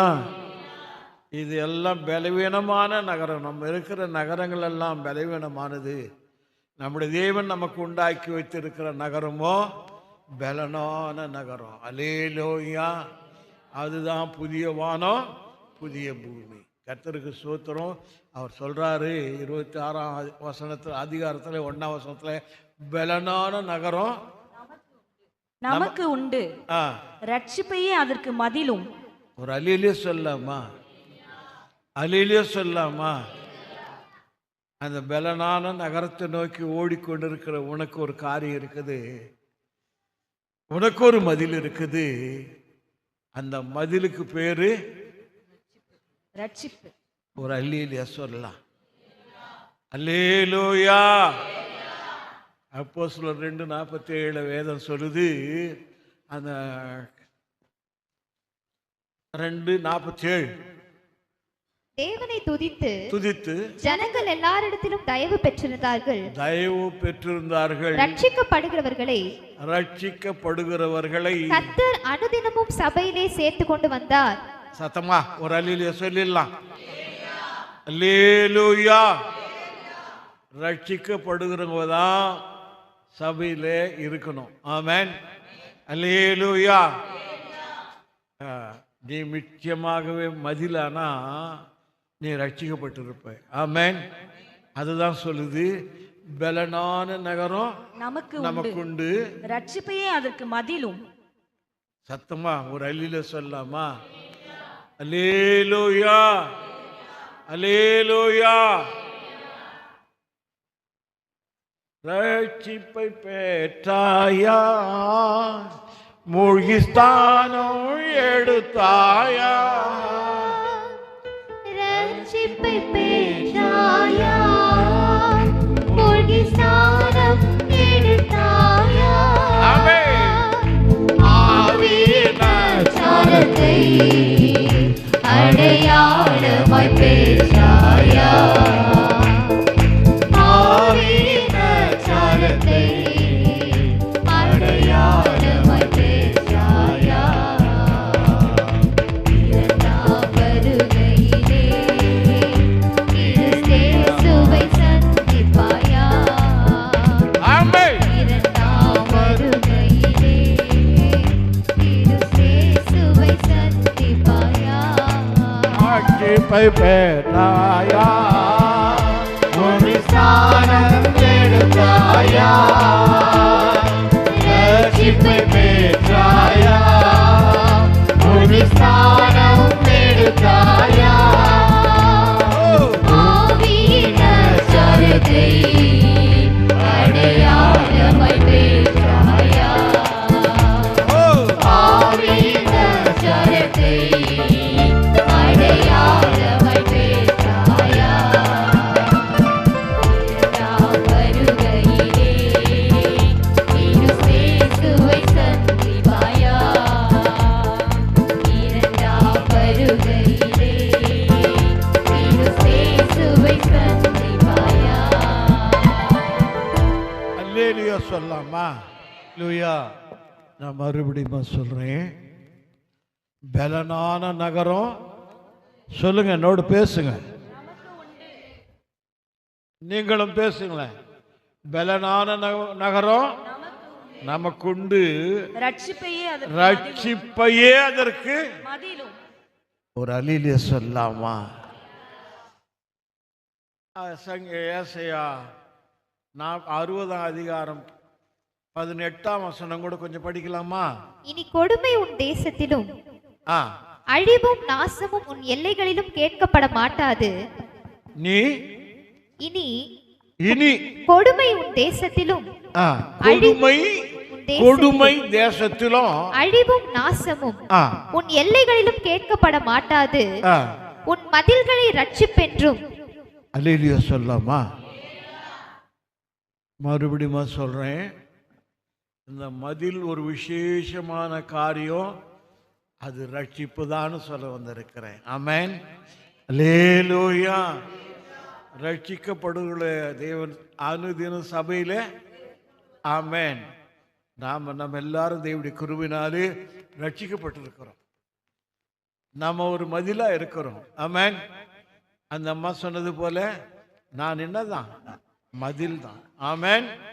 அல்லேலூயா. மதில்னா பட்டணத்தை காக்கணும். கர்த்தருக்கு ஸ்தோத்திரம். அந்த மறுபடியுமா இந்த வசனம் மறுபடியும் அந்த எசேக்கியேல் 38:20 நம்ம கவனமாக பார்ப்போம். முதல்ல ரட்சிப்பு நமக்கு ஒரு மதிலாக இருக்குது. அல்லேலூயா சொல்லலாமா? அல்லேலூயா சொல்லலாமா? ரெண்டாவது சொல்றாரு, என் பிரசன்னத்தினால், என் பிரசன்னம், தேவனுடைய பிரசன்னத்தினால் சமுத்திரத்து மச்சங்களும் ஆகாயத்து பறவைகள், வெளியின் மிருகங்களும், கரையில் ஊறுகிற சகல பிராணிகளும், தேசமெங்கும் உள்ள சகல நரஜீவன்களும் அதிரும். பர்வதங்கள் இடியும், செங்குத்தானவைகள் விழும், எல்லா மதில்களும். ஒரு அல்லேலூயா சொல்லலாமா? எல்லா மதில்களும் தரையிலே விழுந்து போம் என்று ஒரு அல்லேலூயா சொல்லாமா? இதையெல்லாம் நான் உங்களுக்கு சொல்றேன்.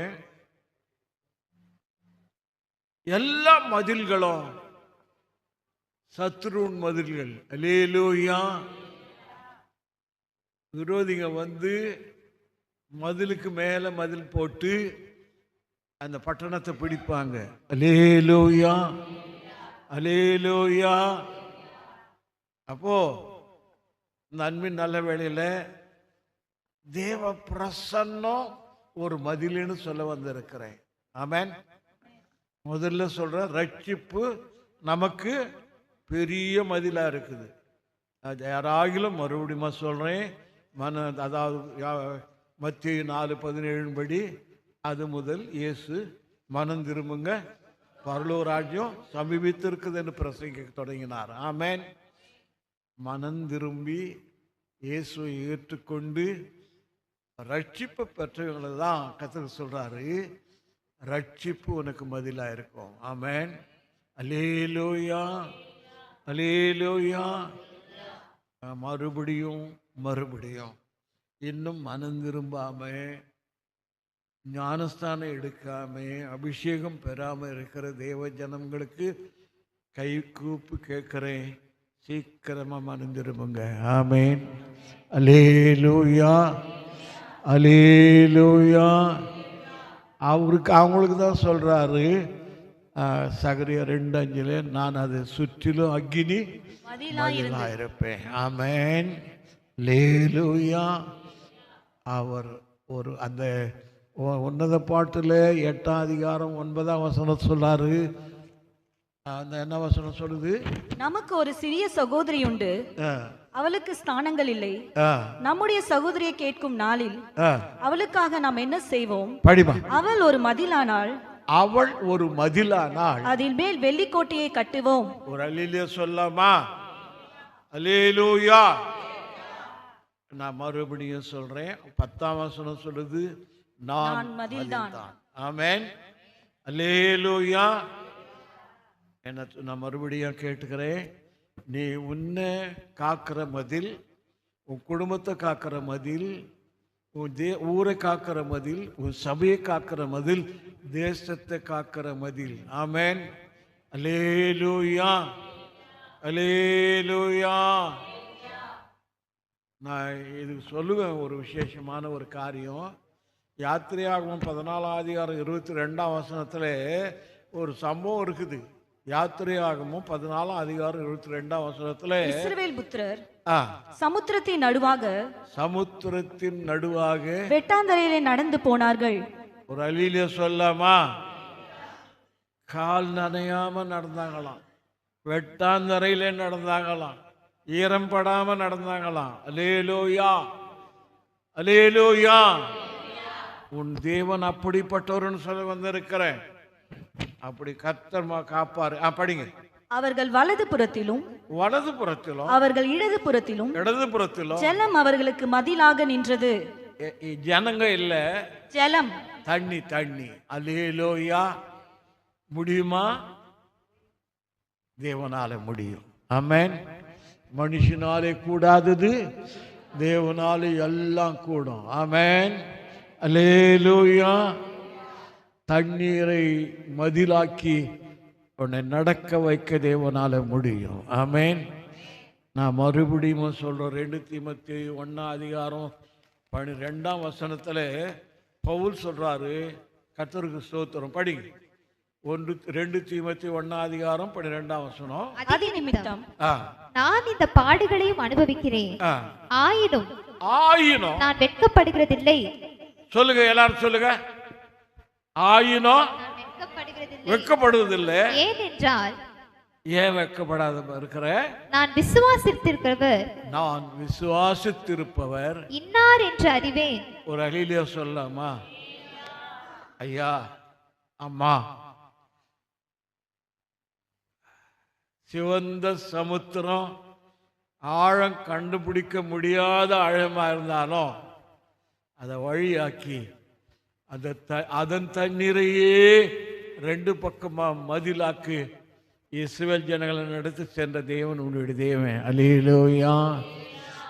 அதனால மறுபடியும் சொல்ற 32 என்ன வசனம், 27 வசனம், எரேமியா 32:27 வேதம் சொல்லுது, இதோ நான் மாம்சமான யாவருக்கும் தேவனாகிய கர்த்தர் என்னாலே செய்யக்கூடாத அதிசயமான காரியம் ஒன்று உண்டோ? அல்லேலூயா, அல்லேலூயா. மறுபடியும் ராத்திரி பாடினாங்க நினைக்கிறேன். உம்மாலே நான் ஒரு சேனைக்குள்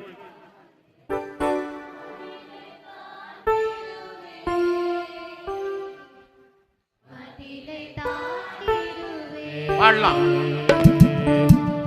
உம்மாலே நான் ஒரு சேனைக்குள் பாய்வேன், மதிலை தாண்டிடுவேன்,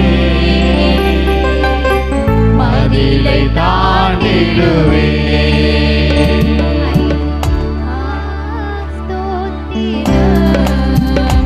இசையா ஸ்தோத்திரம், ஐயா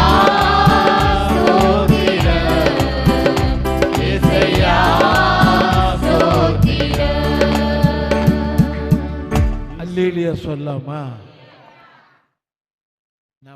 நாம் ஆராதிக்கிற தேவன், அதாவது மேகா 2:13 உங்களுக்கு தெரிந்திருக்கு. மேகா 2:13 உங்களுக்கு தெரிந்திருக்கிற வசனம், தடைகளை நீக்கி போடுகிறவர் அவர்களுக்கு முன்பாக நடந்து போகிறார். அவர்கள் தடைகளை நீக்கி. அல்லேலூயா சொல்லாமா? அது சிவந்த சமுத்திரத்தின் தடையா இருந்தாலும், யோர்தானின் தடையா இருந்தாலும், சத்துருக்களின் தடையா இருந்தாலும், பிசாசின் தடையா இருந்தாலும், தடைகளை நீக்குகிறவர். அல்லேலூயா, அல்லேலூயா. தடைகளை நீக்குகிறவர் அவளுக்கு முன்னே படிங்க. வாசலால் உட்பிரவேசித்து கடந்து போவார்கள். அவர்கள் ராஜா அவர்களுக்கு முன்பாக போவார். கர்த்தர் அவர்கள் முன்னணியில் நடந்து போவார். ஒரு அல்லேலூயா சொல்லலாமா? சரியா படிமா மறுபடியும். தடைகளை நீக்கி போடுகிறவர் அவர்களுக்கு முன்பாக நடந்து போகிறார். அவர்களுக்கு முன்பாக நடந்து போகிறார். அவர்கள் தடைகளை நீக்கி வாசலால் உட்பிரவேசித்து கடந்து போவார்கள். அவர்கள் ராஜா அவர்களுக்கு முன்பாக நடந்து போவார். கர்த்தர் அவர்கள் முன்னணியில் நடந்து போவார். ஒரு அல்லேலூயா சொல்லலாமா? இந்த நல்ல தேவை, அவராலே கூடாத காரியம் ஒன்று இல்லை அப்படி நினைக்காத. அது அப்படி நீ விசுவாசிக்கலன்னா தேவனுடைய நன்மையை காண மாட்டாய். ஆமென். அல்லேலூயா, அல்லேலூயா. நான் மறுபடியும் சொல்றேன், கர்த்தர் எத்தனையோ காரியங்களிலே நமக்கு மதிலாய் இருந்திருக்கிறார். எத்தனை பரிசுத்தவான்களுக்கு மதிலாய் இருந்து ஒரு பெரிய காரியங்களை செஞ்சிருக்கிறாரு. தேவனுக்கு மாத்திரம் மகிமை உண்டாகட்டும். நல்ல வேளையில் ஒரு காரியம்,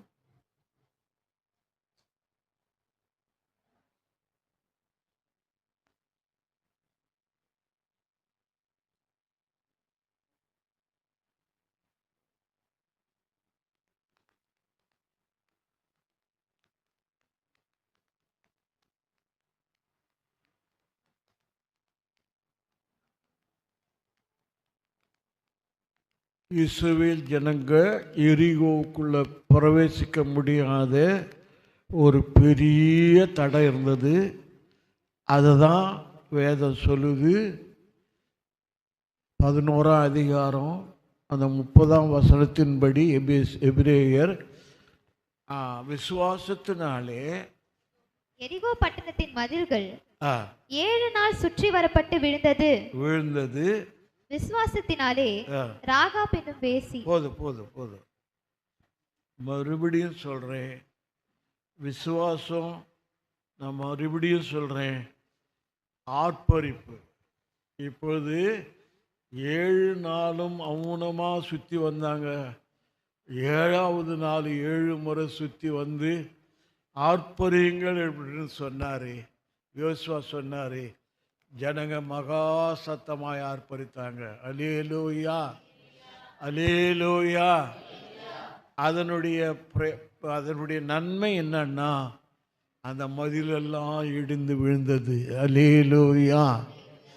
பாடுவேன், பரவசமாகுவேன், பரந்தோடும் இன்னரே பாடுவேன், பரவசமாகுவேன், பரந்தோடும் இன்னரே அலையலையாய் துன்பம் சூழ்ந்து நீரை கலங்கி ஆழ்கையில் அலையலையாய் துன்பம் சூழ்ந்து நீரை கலங்கி ஆழ்கையில் அலைகடல் கடந்து நடுவழி விடுத்து அலைகடல் கடந்து நடுவழி விடுத்து நடத்திய சென்ற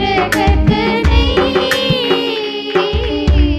பாடுவேன், பரவசமாகுவேன், பரந்தோடும் இன்னரே பாடுவேன், பரவசமாகுவேன், பரந்தோடும் இன்னரே. அல்லேலூயா. பாடுன்னு சொன்னா நான் மறுபடியும் சொல்றேன், கரங்களை தட்டி சத்தமான்னு சொல்லி எங்க கெர்ஜித்து கொண்டிருப்பாங்க. எப்போதும் போல விரட்டி தட்டுற வேலை தான். ஒரு அல்லிலே சொல்லாமா? அல்லேலூயா. நல்லா கரங்களை தட்டி கர்த்தரை மகிமைப்படுத்தணும். அப்பதான் உன்னுடைய தடைகளெல்லாம் நீங்கி போகும். உன் மதிலெல்லாம், அவனுக்கு விரோதமாக இருக்கிற எரிகோ மதிலெல்லாம் இடிந்து உன் முன்னாடி விழும். ஆமென், அல்லேலூயா. அது அவர் சொல்றாரு, தேவனுடைய நாமத்தை பாட்டினால் துதித்து சோத்திரத்தால் மகிமைப்படுத்துவேன், கொம்பு ஒரு குழும்புள்ள காடை எருதை பார்க்கலாம். ஆமென், அல்லேலூயா.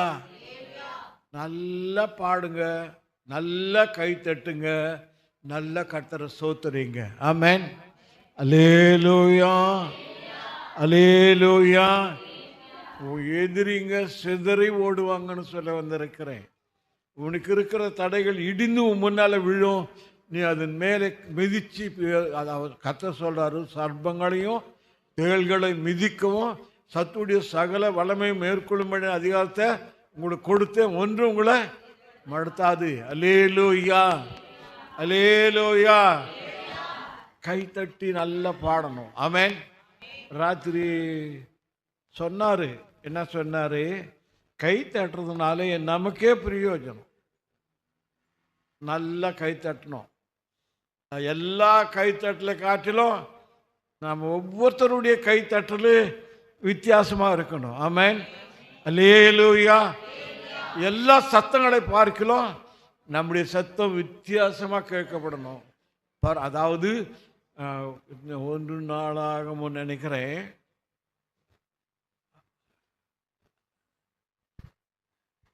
2 நாளாகுமா, அந்த ஒரு சத்தம் பரலோகத்தின் வாசஸ்தலத்திலே போய் எட்டிட்டான். அவர் சொல்றாருன்னா, அப்படி ஆர்ப்பரித்த ஜெபித்த சத்தம் பரலோகத்தின் வாசஸ்தலத்திலே போய் எட்டிட்டான். ஒரு அலிலே சொல்லாமா? அல்லேலூயா, அந்த 30ஆம் வசனம். அது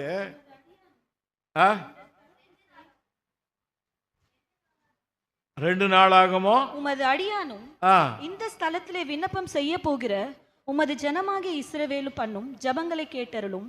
பரலோகமாகிய உம்முடைய வாசஸ்தலத்திலே நீர் அதை கேட்பீராக. லேவியரான ஆசாரியர்கள் எழுந்து நின்று, இந்த வசனம், லேவியரான ஆசாரியர்கள் எழுந்து நின்று ஜனத்தை ஆசீர்வதித்தார்கள். அவர்களுடைய சத்தம் கேட்கப்பட்டது. அவர்களுடைய விண்ணப்பம் அவருடைய பரிசுத்த வாசஸ்தலம் ஆகிய பரலோகத்தில் வந்து எட்டினது. ஒரு அல்லேலூயா சொல்லாமா? அல்லேலூயா சொல்லாமா? நான் இதை தான் கேட்கிறேன். உங்கள் சத்தம் பரலோகத்தின் வாசஸ்தலத்திலே போய் எட்டணுன்னா ஒருத்தருக்கு ஒருத்தர் போட்டி போட்டுக்குன்னு விரோதமாக இல்லை, அன்பின் நிமித்தம் நல்ல சத்தமாக கரங்களை தட்டி கர்த்தரை நோக்கி கூப்பிடணும். கூப்பிடு நீ பதில் கொடுப்பார், உண்மைகளெல்லாம் நிறைவாக்குவார். கூப்பிடு நீ பதில் கொடுப்பார், குறைகளெல்லாம் நிறைவாக்குவார். உண்மையாக தேடுவோரே உள்ளத்தில் வந்திடுவார். உண்மையாக தேடுவோரே உள்ளத்தில் வந்திடுவார். கொண்டாடுவோம் கொண்டாடுவோம், கவலைகள் மறந்து நாம் பாடுவோம். கொண்டாடுவோம் கொண்டாடுவோம், கவலைகள் மறந்து நாம் பாடுவோம். இயேசு ராஜா வந்திருக்கிறார், எல்லோரும் கொண்டாடுவோம். கை தட்டி நாம் பாடுவோம். இயேசு ராஜா வந்திருக்கிறார், எல்லோரும் கொண்டாடுவோம். கை தட்டி நாம் பாடுவோம். அல்லேலூயா சொல்லலாம். அல்லேலூயா. அல்லேலூயா. வேதம் சொல்லுது, நான் மறுபடியும் சொல்கிறேன். சூளமுத்தியால் சொல்கிறாங்க, நான் மதில் தான். ஆமென். அல்லேலூயா. இதை மனசில் வச்சுங்க. என்ன மதிலன்னா, உன்னை காக்கிற, உன் வீட்டை காக்கிற, உன் கணவனை, உன் மனைவியை, உன் பிள்ளைகளை, உன் சகோதர சகோதரிகளை காக்கிற நீ மதில். அல்லேலூயா. சபையை காக்கிற மதில், இந்த தேசத்தை காக்கிற மதில். அல்லேலூயா. உணர்ந்து கொள்ளுங்கன்னு சொல்ல வந்திருக்கிறேன், நான் மதில் தான். ஆமென்.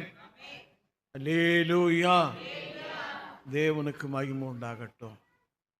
மறுபடியும் அவங்க சுற்றி வந்து 7வது நாள் மிகுந்த சத்தமாய் ஆர்ப்பரித்தாங்க. எரிகோவின் மதில்கள் இடிந்து விழுந்தது. ஆமென். அல்லேலூயா. வசனத்தின்படி என்ன வசனமோ 2 நாளாகமோ 30:27. அல்லேலூயா. லேவியர் எழுந்து ஜனங்களை ஆசீர்வதித்தாங்க. அவருடைய சத்தம் சத்தம் கேட்கப்பட்டது. கேட்கப்பட்டு அவருடைய விண்ணப்பம் அவருடைய பரிசுத்த வாசல் தலமாய் பரலோகத்தில் வந்து எட்டினது. ஒரு அல்லேலூயா சொல்லாமா? அல்லேலூயா சொல்லாமா? நான் மறுபடியுமா சொல்கிறேன், ரேஷன் கடை நீ எங்கே போனாலும், பேங்க்குக்கு போனால் கூட எப்படி ஆகிலும் திருட்டுத்தனமாக போய் முன்னாடி நிற்கணும்னு நினைக்கிறியே. அல்லேலூயா. முதல்ல அதை பெற்றுக்கொள்ளணும், வாங்கிக்கொள்ளணும்னு சொல்லி ஏனான்னு சொல்லி கிடைச்சாக்க ஓடுறியே. ஆமென். விண்ணப்பம் பரலோகத்தின் வாசஸ்தலத்திலே போய் எட்டணும். ஆமென். அல்லேலூயா. இதற்கு ஒரு வைராகியம் வேணாம், இதற்கு ஒரு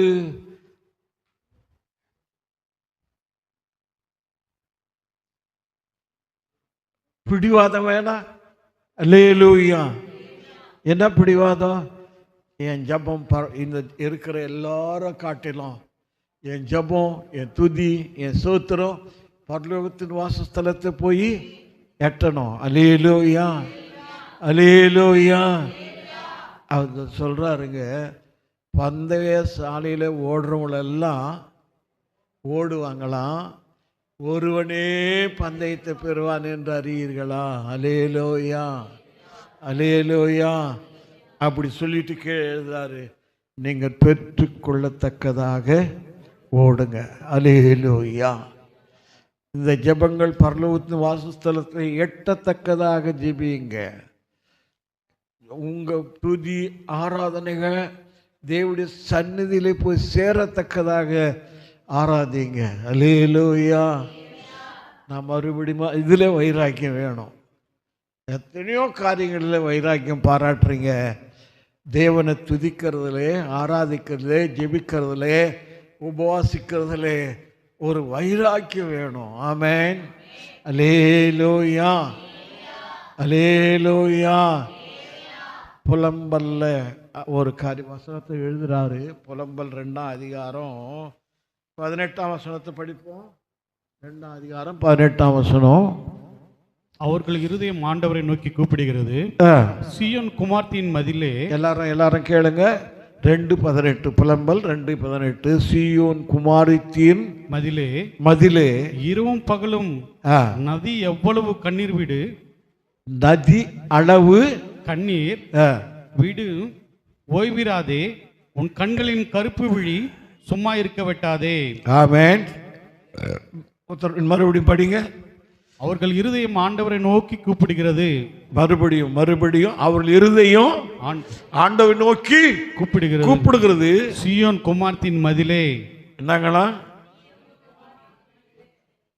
மதிலே மதிலே மதிலே. ஆமென். அல்லேலூயா.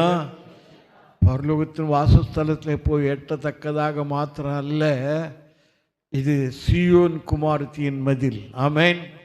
அல்லேலூயா அல்லேலூயா. நீ யாரு? சீயோன் குமாரத்தியின் மதில். நீ யாரு? ரட்சிக்க பெற்ற மதில். ஆமென். அல்லேலூயா. நீ மதில் தான். ஆமென். கர்த்தருடைய மதிலா இந்த பூமியிலே சபைக்கு, தேசத்துக்கு, கிராமத்துக்கு, வீட்டுக்கு, உனக்கு கர்த்தருடைய மதிலை வைத்திருக்கிறார். ஆமென். அல்லேலூயா அல்லேலூயா அல்லேலூயா. கர்த்தர் பெரியவர்னு சொல்ல வந்திருக்கிறேன். மதில் உள்ள பட்டணம், மதில் இல்லாத பட்டணம். ஆமென். மதில் இல்லாத பட்டணத்தில் எல்லாரும் பிரவேசித்து அதை கொள்ளையிடுவாங்க. ஆனால் மதிலுள்ள பட்டத்துக்குள்ள கர்த்தர் ஒருவரே இருப்பார். ஆமென். அல்லேலூயா. அந்த மதில் ரட்சிப்பு. ஆமென் ஆமென் ஆமென். பலனான நகரம் நமக்குண்டு, ரட்சிப்பதற்கு மதிலாக அரணாக ஏற்படுத்தினார். ஆமென். அது சொல்றாரு. இனி 60:18 உங்களுக்கு தெரியும். ஏசாயாவில் அந்த வசனத்தை படிக்கிறீங்க. நீ யாருன்னு சொல்லி கவனமா மனசுல வச்சு பாருங்க. கொடுமை உன் தேசத்திலும் அழிவும் நாசமும் எல்லைகளிலும் கேட்கப்பட மாட்டாது. உன் மதில்களை ரட்சிப்பென்றும். அல்லேலூயா சொல்லாமா? அல்லேலூயா சொல்லாமா? உன் மதில்களை ரட்சிப்பென்றும் உன் வாசல்களை துதி என்றும் சொல்லுவாய். ஒரு அல்லேலூயா சொல்லிடலாம். ஆமென். அல்லேலூயா. நான் மறுபடியுமா இதை கொஞ்சம் மறுபடியும் சொல்றேன். ரட்சிக்கப்பட்டவர்களை கர்த்தர் அனுதினம் சபையில சேர்த்து வந்தார். வெளிப்படுத்தின விசேஷம் 21ஆம் அதிகாரம் 23, 24 2 வசனங்களை படிச்சிங்கனாக்கா, வெளிப்படுத்தின விசேஷம் 21ஆம் அதிகாரம் 23, 24 வெளிச்சம் கொடுக்கும் சூரியனும் சந்திரனும் அதற்கு வேண்டுவதில்லை. தேவனுடைய மகிமையே அதை பிரகாசிப்பித்தது. ஆட்டுக்குட்டியானவரே அதற்கு விளக்கு. ரட்சிக்கப்படுகிற ஜனங்கள் 24. ஆமாம். ரட்சிக்கப்படுகிற ஜனங்கள் அதன் வெளிச்சத்திலே நடப்பார்கள். ஒரு அல்லேலூயா சொல்லாமா? தீட்டுள்ள ஒன்னும் உள்ளே செல்லாத மேலோக ஆட்சிது.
அல்லேலூயா. கர்த்தர் சொன்னாரு, நான் அதை சுற்றிலும் அக்கினி. வேதம் நிறைய சொல்லுது. கர்த்தருடைய தூதன் அவர்களுக்கு பயந்தவர்களை சூழ பாளையம் இறங்கி அவளை விடுவிக்கிறார். அதை சுற்றிலும் அக்கினி மதிலா இருப்பேன். உன்னை சுற்றிலும் விசேஷமா என்னைக்கு நமக்கு வேண்டிய காரியம் அவருடைய பிரசன்னம் உனக்கு மதிலா இருக்கும். ஆமென். அல்லேலூயா, அல்லேலூயா. நாங்கள் சேலத்துக்கு பக்கத்தில் இருக்கிற ஏற்காடுக்கு போயிருந்தோம். அதாவது பாஸ்டர் கிதியோன் கொஞ்சம் பாஸ்டர்களை கூட்டிகிட்டு வாங்க நம்ம போய் தனியாக ஜெபிக்கலான்னு சொல்லி எங்களை கூட்டிகிட்டு போனார். அல்லேலூயா. போனால் அங்கே ராத்தங்கனம் ஒரு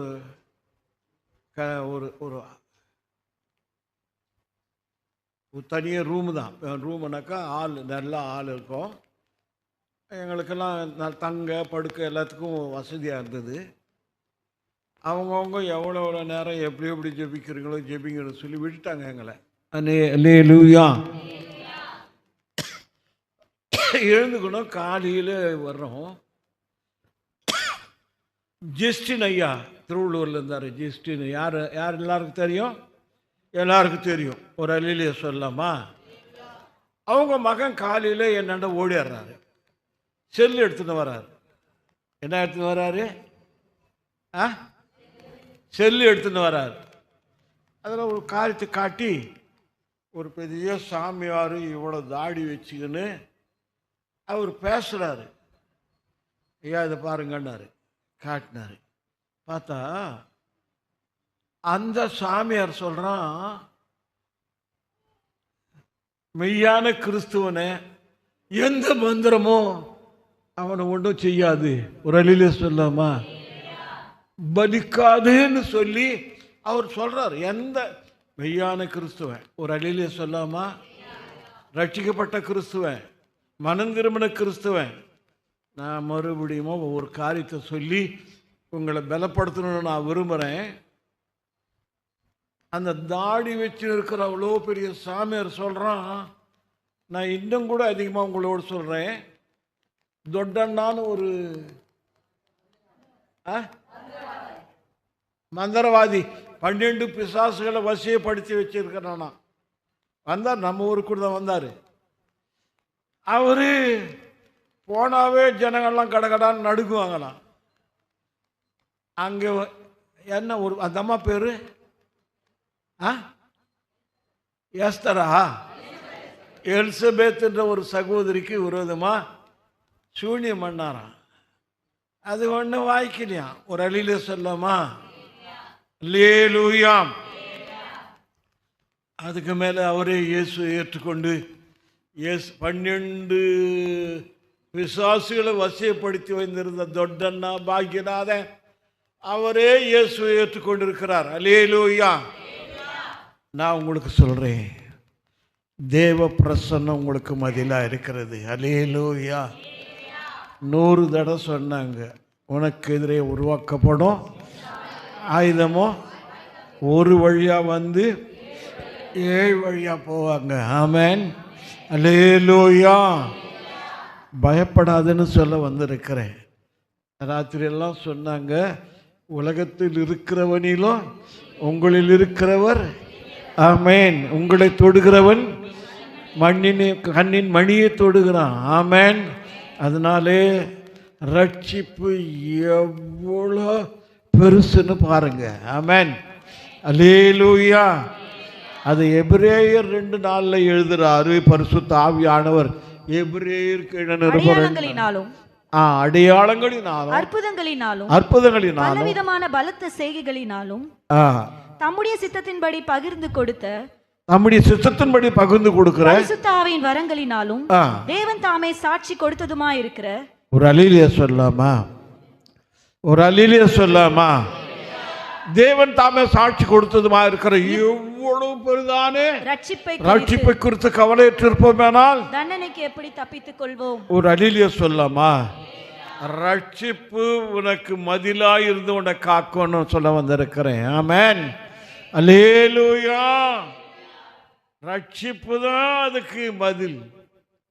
அதனால்தான் நான் ஊழியங்காற்றோம், வீடுகளுக்கு ஆய்க்கணும். நமக்கு விரோதமாக செய்கிற செய்வினைகளிலெல்லாம் காக்கிறதுக்கு ரட்சிப்பு அரணா இருக்குது, மதிலா இருக்குது. அல்லேலூயா. நாம் நம்பிக்கையா இருக்குது. ஆமென். அல்லேலூயா. ரட்சிப்பு ஒரு விசேஷமானது, மகிமையானது. ரட்சிப்பு காக்கிறது. அல்லேலூயா. ஆமென். உங்களுக்கு சொல்றேன், பலவீனம் இருக்கதா செய்யும். நான் மறுபடியும் சொல்றேன், ராத்திரி ஜெபம் முடிச்சு போய் 1 மணி நேரம் ஜெபிச்சேன். ஆமென். அல்லேலூயா. ஜெபம் உனக்கு ஒரு நல்ல மதிலை உண்டாக்கும். அப்புறம் வெடிஞ்சது, எல்லாரும் ரெடி ஆகி ஜெபம் பண்ணி மறுபடியும் புறப்பட்டாங்க. போனாங்க 2 நாள் நடந்தாங்க.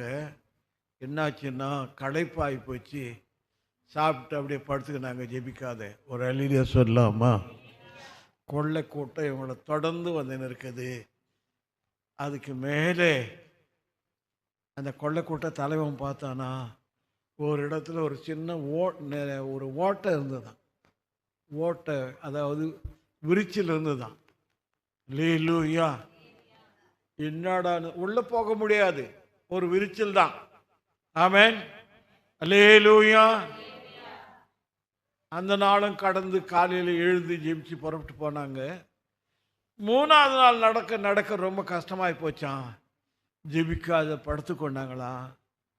அதுக்கு மேலே அந்த அந்த அவங்க சுற்றிலும் இருந்த மதில் விலகி வழி விட்டுடுச்சான். ஆமென். அல்லேலூயா. அந்த கொள்ளைக்கோட்டை தலைவன் உள்ள போய் அந்த ஊழியக்காரனை பார்த்து, நாங்கள் இந்த காட்டில் இருக்கிற கொள்ளைக்காரனுங்க, உங்களை கொள்ளையடிக்கிறதுக்கு பின்தொடர்ந்து வந்தோம். ஆனால் முதல் ராத்திரி உங்கள் சுற்றிலும் ஒரு மதில் இருந்துருச்சு, எங்களால் உள்ளே வர முடியல. 2வது ராத்திரி ஒரு விரிச்சல் இருந்தது, எங்களால் வர முடியல. என்ன 3வது ராத்திரி என்ன செஞ்சது? வழியே ஆயிடுச்சு. அல்லேலூயா. நீங்கள் யாரு, என்ன இப்படியெல்லாம் நடக்குதுன்னு சொல்லி கேட்டாங்களாம். அல்லேலூயா. ஊழியக்கார் சொன்னாங்களாம், ஐயா நாங்கள் அந்த பக்கத்து ஊரில் இயேசுவை பற்றி சொல்ல போகிறோம். கர்த்தர் எங்களுக்கு சொல்லியிருக்கிறாரு, உங்களை சுற்றிலும் மதிலாக இருப்பேன்னு சொல்லி. அல்லேலூயா. அதனாலே நாங்கள் முதல் நாள் நல்லா ஜெபிச்சு படுத்தோம், ஒரு சின்ன கீறல் கூட இல்லை. 2வது நாள் கொஞ்சம் ஜெபம் குறைவாக படுத்தோம், விரிச்சல் உண்டாச்சு. 3வது முடியாத ஜெபிக்காத படுத்தோம், வழியே உண்டாயிடுச்சு. அல்லேலூயா. அல்லேலூயா. அல்லேலூயா. நான் மறுபடியும் சொல்றேன், யோவான் 9ஆம் அதிகாரத்தில் ஒரு காரியம் சொல்றாரு. 30-31ஆம் வசனத்தில் வேதம் சொல்லுது, யோவானின் 9ஆம் அதிகாரம் 30-31. அதற்கு அந்த மனுஷன், அவர் என் கண்களை திறந்திருந்தும் அவர் எங்கே இருந்து வந்தவர் என்று நீங்கள் அறியாதிருக்கிறது ஆச்சரியமான காரியம். பாவிகளுக்கு தேவன் செவி கொடுக்கிறதில்லை என்று அறிந்திருக்கிறோம். ஒரு அழிலிய சொல்லலாமா?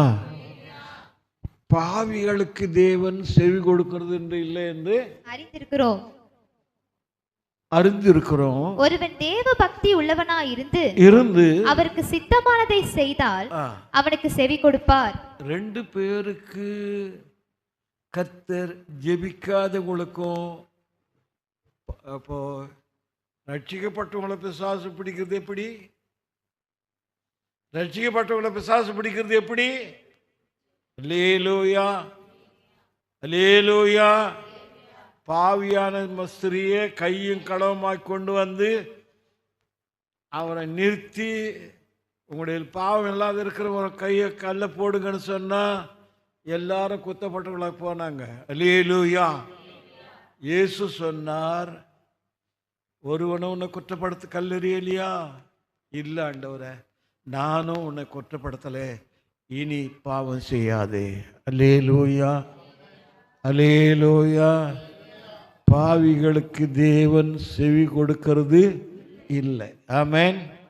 ரட்சிக்கப்பட்டு மனம் திரும்பி அபிஷேகம் பெற்றிருந்தாலும் நீ பாவம் செய்தியானா கர்த்தருடைய சமூகம் உன்னை விட்டு விலகும், கர்த்தருடைய மதில் உன்னை விட்டு விலகும், சத்துருவுக்கு இடம் உண்டாக்கும், உன் சரீரத்தில் புகுந்து கொடுவான். அல்லேலூயா, அல்லேலூயா, அல்லேலூயா. திருத்து சபையை ஜாக்கிரதைன்னு சொல்ல வந்திருக்கிறேன். உங்களை கையெடுத்து கும்பிடுறேன். நான் மறுபடியும் சொல்கிறேன், பாவங்களுக்கு பரிசுத்த சரீரத்தில் இடம் கூடாதுருங்க. ஆமென். அல்லேலூயா. பிசாசு புகுந்து கொள்வான். ஜெபிக்காத வீட்டில், நான் மறுபடியும் சொல்கிறேன், ஒரு நல்ல ஜெபிச்ச நாளில் சத்துரு உள்ளே போக முடியல, ஜப குறைவான நாளில் விரிச்சல் உண்டாச்சு, ஜபம் இல்லாத நாளில் சத்துரு உள்ளே புகுந்தான். ஆமென். அல்லேலூயா. இந்த ரெண்டு காரியங்களை உங்களை முன்ன வச்சு ஜாக்கிரதைன்னு சொல்லி உங்களை தாழ்மையோடு கேட்டுக்கொள்கிறேன். இந்த அன்பின் நல்ல வேளையில் உங்களோட தேவனுடைய மதில் உங்களை விட்டு விலகாதபடி. ஆமென். எப்போதும் அக்னி மதில் உங்களை சூழ்ந்திருக்கும்படியா மதிலை நீங்கள் தாண்ட முடியும், குதிக்க முடியும். ஆமென். அல்லேலூயா. அந்த அம்மா தைரியமாக சூலமிச்சா சொன்னார், நான் மதில் தான். ஆமென். அல்லேலூயா. ஒவ்வொருவரும் இங்கே நீங்கள் மதிலாக இருக்கிறீங்க. ஜாக்கிரதையாக உங்களை காத்துக்கொள்ளுங்க. இயேசு வருகிறார். ஆமென். நான் அதை சுற்றிலும் அக்னி மதிலாக இருப்பேன்னு சொன்னீரே. மதிலில்லா பட்டணம் உண்டையா?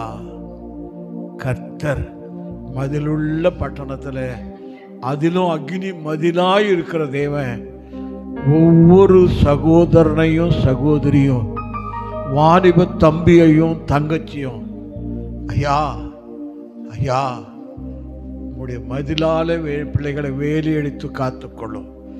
விசேஷமாய் அக்னி மதிலை வைத்து காத்துக்கொள்ளும், இரத்த கோட்டை வைத்து காத்துக்கொள்ளும், கர்த்தருடைய தூதர்களை வைத்து காத்துக்கொள்ளும். காக்கிற கர்த்தர் பிள்ளைகளை காத்துக்கொள்ளும். எந்த விதத்திலையும் அல்லேலூயா திருத்த சபை கரைப்படாதபடி வருகைக்கு ஆயத்தப்படுத்துவோம். வெளி தேசங்களிலே, வெளி மாநிலங்களில் இருக்கிற பிள்ளைகளை விசேஷமாய் ஆசீர்வதியும். தயவுள்ள கரத்தில் சபையை, விசுவாசிகளை, ஊழியர்களை, பிள்ளைகளுடைய வேலைகளை, படிப்புகளை எல்லாவற்றை கருத்தை கொடுக்கிறேன். பிதாவாகிய தேவன், குமாரனாகிய தேவன், பரிசுத்த ஆவியாக தேவன் வேலை எடுத்து காத்துக்கொள்ளும். துதிகர மகிமை செலுத்துகிற ராஜாவும் ரட்சகருமாய் இயேசு நாமத்தில் ஜெபிக்கிறேன் நல்ல பிதாவே. கர்த்தரை ஸ்தோத்திரம் பண்ணுவோம். ஸ்தோத்திரம், ஸ்தோத்திரம், ஸ்தோத்திரம். என் ஆத்துமாவே கர்த்தரை ஸ்தோத்திரம்.